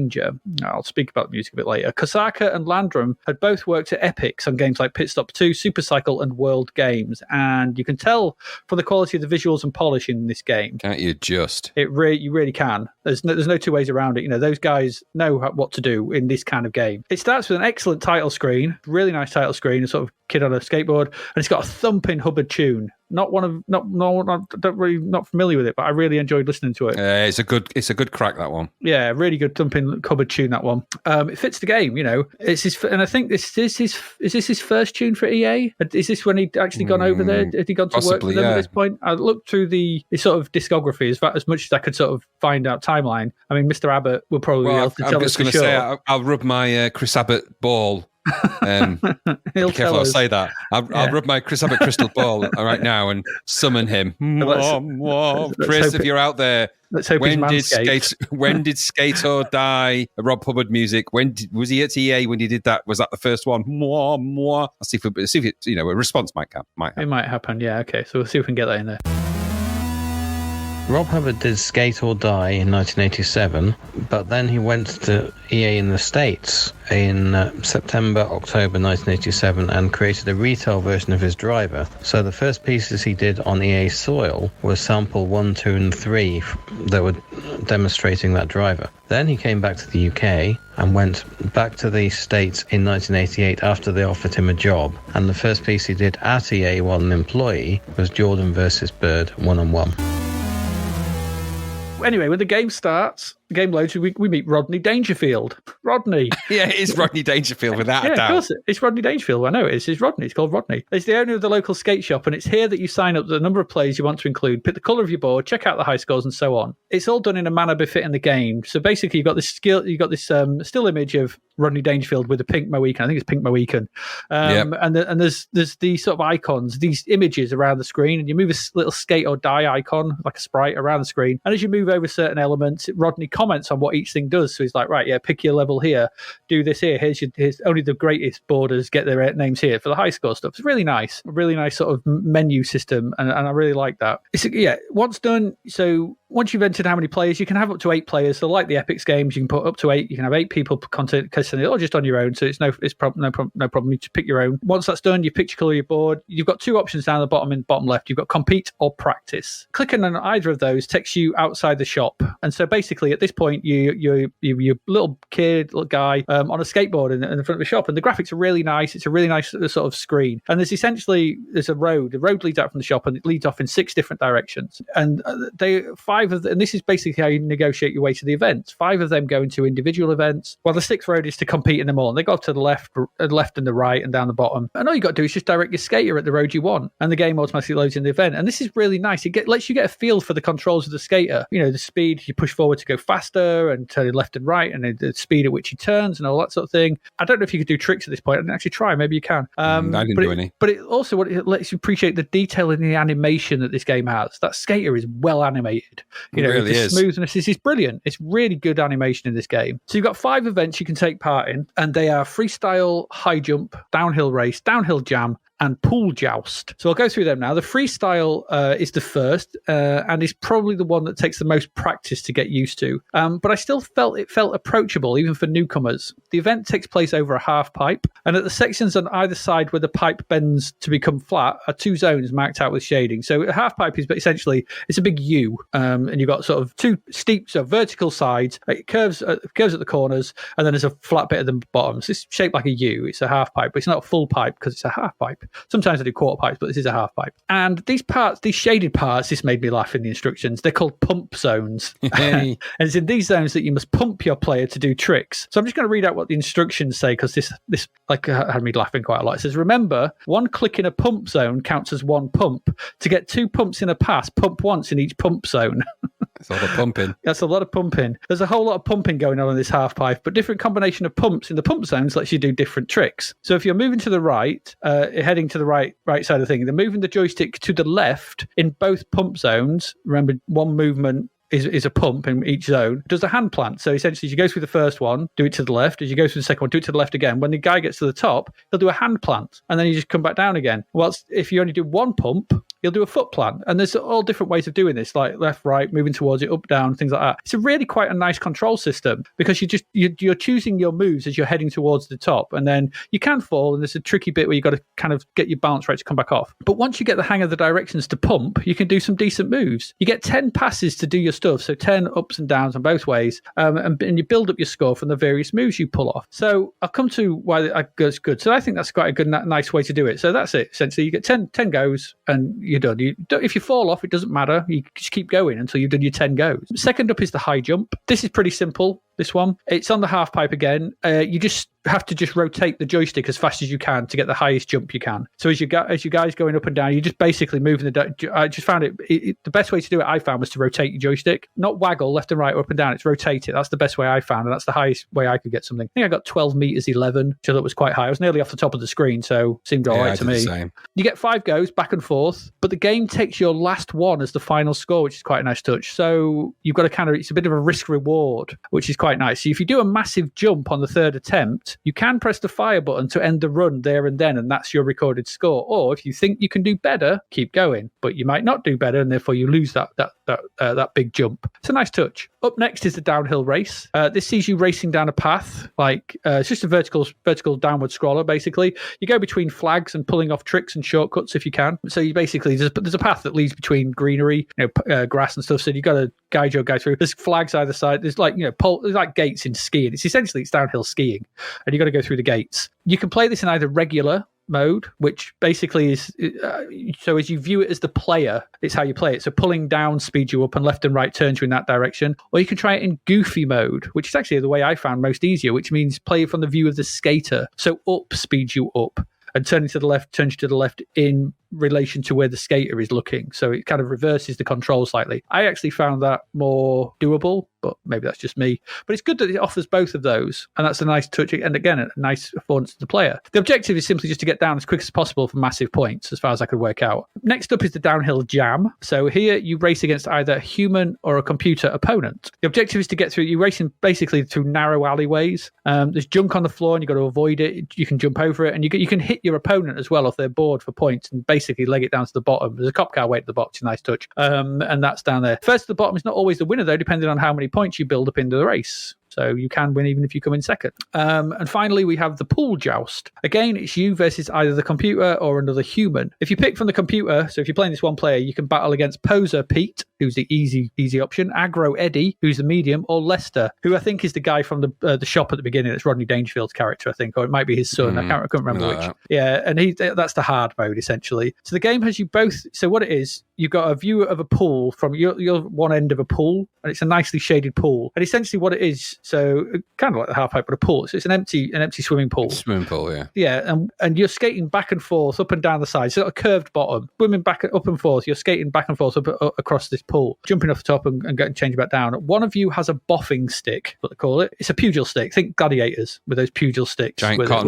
Giant cotton bud, that's the one, yeah. Over those 5 passes, you get 5 goes to go across. And over those 5 passes, you've got to boff the opponent off their board whilst they try and avoid you. So the opponent is trying to, up and down this pool, trying to get away from you, while you're trying to sort of track them down, and you press fire when you're next to them, and that'll smack them off the skateboard. If you don't do it in the 5, the boffing stick automatically passes to the opponent, and they now chasing you across the board. So this is quite, back and forth. This kind of works out, and so you've got to have both the skills of trying to chase and being the chasee, I guess. And it keeps going on until one of you gets hit. and it's the first to 3 hits wins this game, and that's how you progress in this one. So they're the 5 events. As noted, you can practice all these, and the practice is good because once you practice one, it just says, do you want to practice again, or just quit back out? And that's quite nice. So you can just keep repeatedly going at it until you get your head around the controls, or just quit back, or you can compete. And the 6th option, if you do compete, if you go to compete, obviously is compete in all events or practice all events, and that goes through, you go through all the games until you've got an overall winner after completing them all. So that's the game, okay? And to put it simply, this feels like the game that California Games wanted to be for me. Yeah. This is what it wanted to be. The level of polish here is Epic's levels. It's up there. There's no two ways around it. And the visuals, the addition of Rob Hubbard on sound, it just adds to the level of quality. This is an amazing feeling game. The events, they're a laugh to play. They're good. They're easy to pick up, which couldn't be said for California Games. It has that sunny California vibe. Everything is bright. The skies are blue.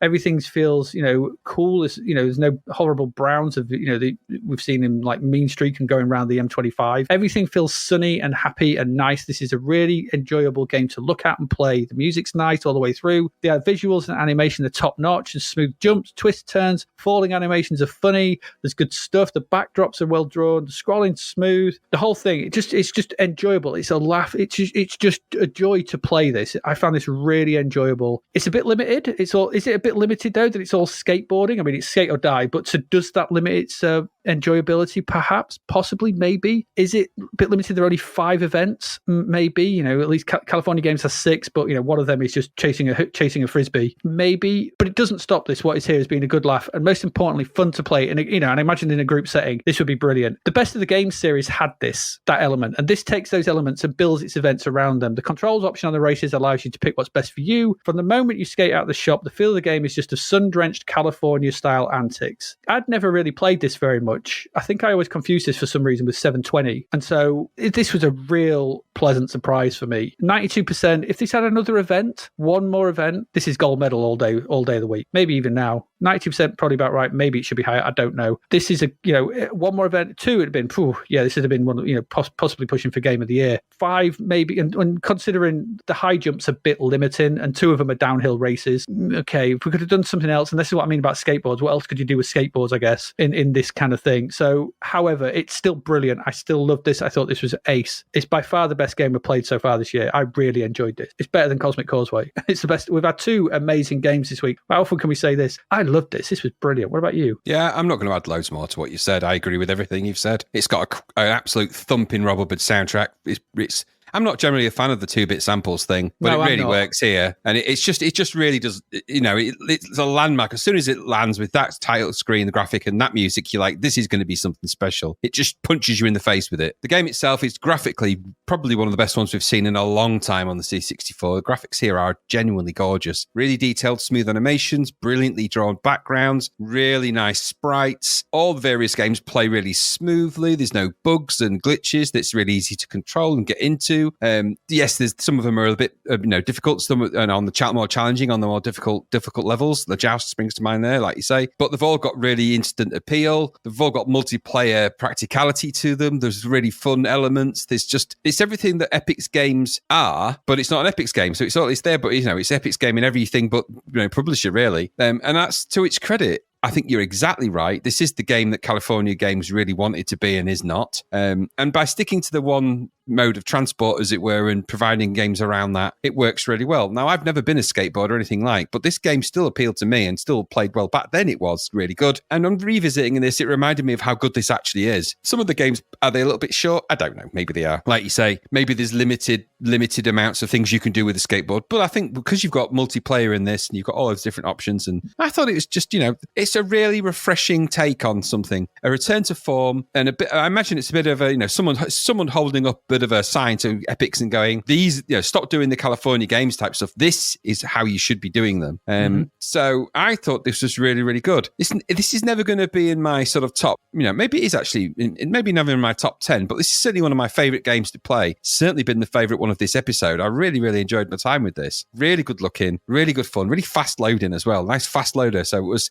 nippy. You were straight into it. Yeah, the events loaded really fast. The really good, everything about it was really slick and it really played. It was such a collection of really good little mini games, all wrapped up in a really nice package. Well done, EA. This is such a good, a good start to 1988. Finally, a game we can actually get behind and go, this is really, really good. Go find a copy of it on an emulator or whatever and play it, because it's definitely worth revisiting. I had such fun playing this, and even the in-game music was good. Yeah, you got that Rob Hubbard electric guitar sample, keyboard sample sound blasting out really loud. They are, the sounds in it. Mm-hmm. But even the in-game music, perfectly suits the game. But those graphics, they're just so beautiful in this. They really are good. Top-notch stuff. Yep, loved it. Really great game, Skate or Die. 92%. I think it deserved a bit more than that myself, but there you go. It's a good game and a great one to end on, isn't it? What a great game that is. It is. It's always nice to end on something where you're not sure about it. I wasn't sure about this. Thinking it could have been, who knows what it was going to be like. But yeah, it's Absolutely. Really good. Really good.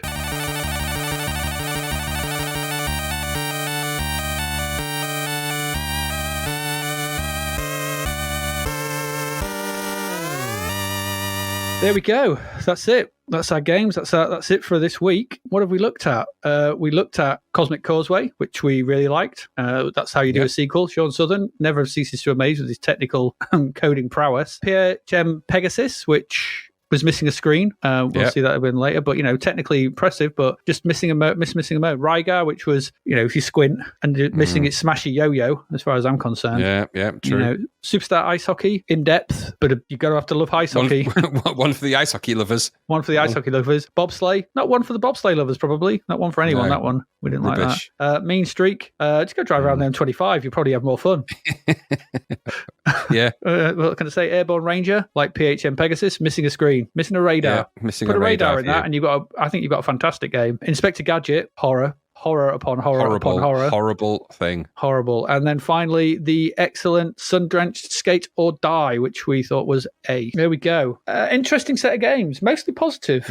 Mostly positive. Yeah.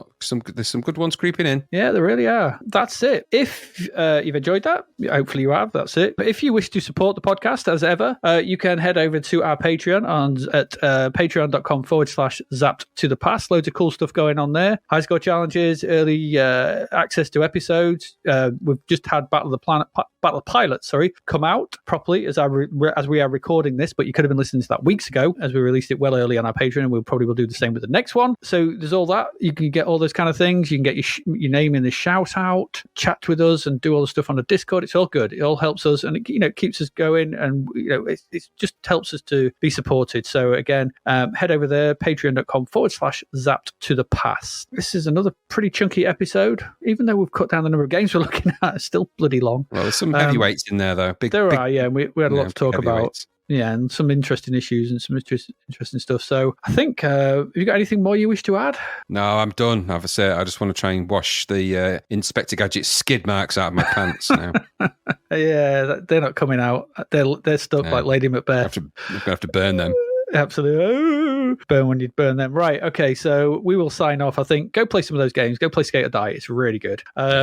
So on that note, we'll be back next week. Actually, no, hang on a minute. We're back next week. We finish off. We only get around to finish in January. So next week, what do we have next week? We've got Spore, Western Games, Mad Balls, Chromosome. I'm just saying words. We've got the conversion of Star Wars, Sky Twice, which actually scored less than Inspector Gadget. So that'll be interesting. The conversion of Rampage. We've got Zor, which is a programming command as far as I'm concerned, and Risk, which is not the board game. I can certainly say that. It's a shoot up some description. So that's what we've got to round off January for next week. So obviously, look forward to that. And I don't know if there's any crap bets. There might very well be. I don't know. I'm not sure if I found anything. But there we go. So we've got that coming up. We have done that. So I'm going to say goodbye. So as ever, I have been Adrian Mills. And I have been Graham Ruddings. And you have been listening to Zapped to the Past. And we will see you again next week. Goodbye.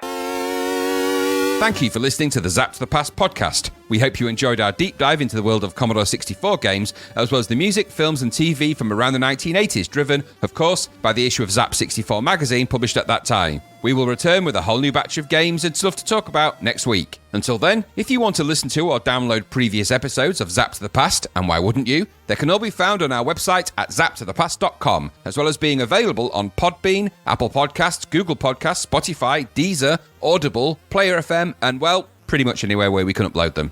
By the way, we do always love to hear from our amazing listeners, so if you'd like to contact us about anything in the podcast or beyond, you can do so by emailing us at zappedtothepast@gmail.com.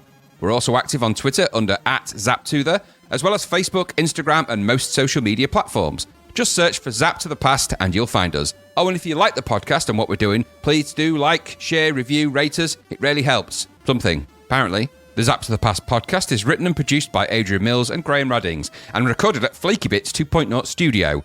All opinions expressed are those of the writers, and while we indeed love Zap 64 magazine, the Zap to the Past podcast is not affiliated with it in any way. Stay safe, see you next time, and remember, we play these games so you don't have to.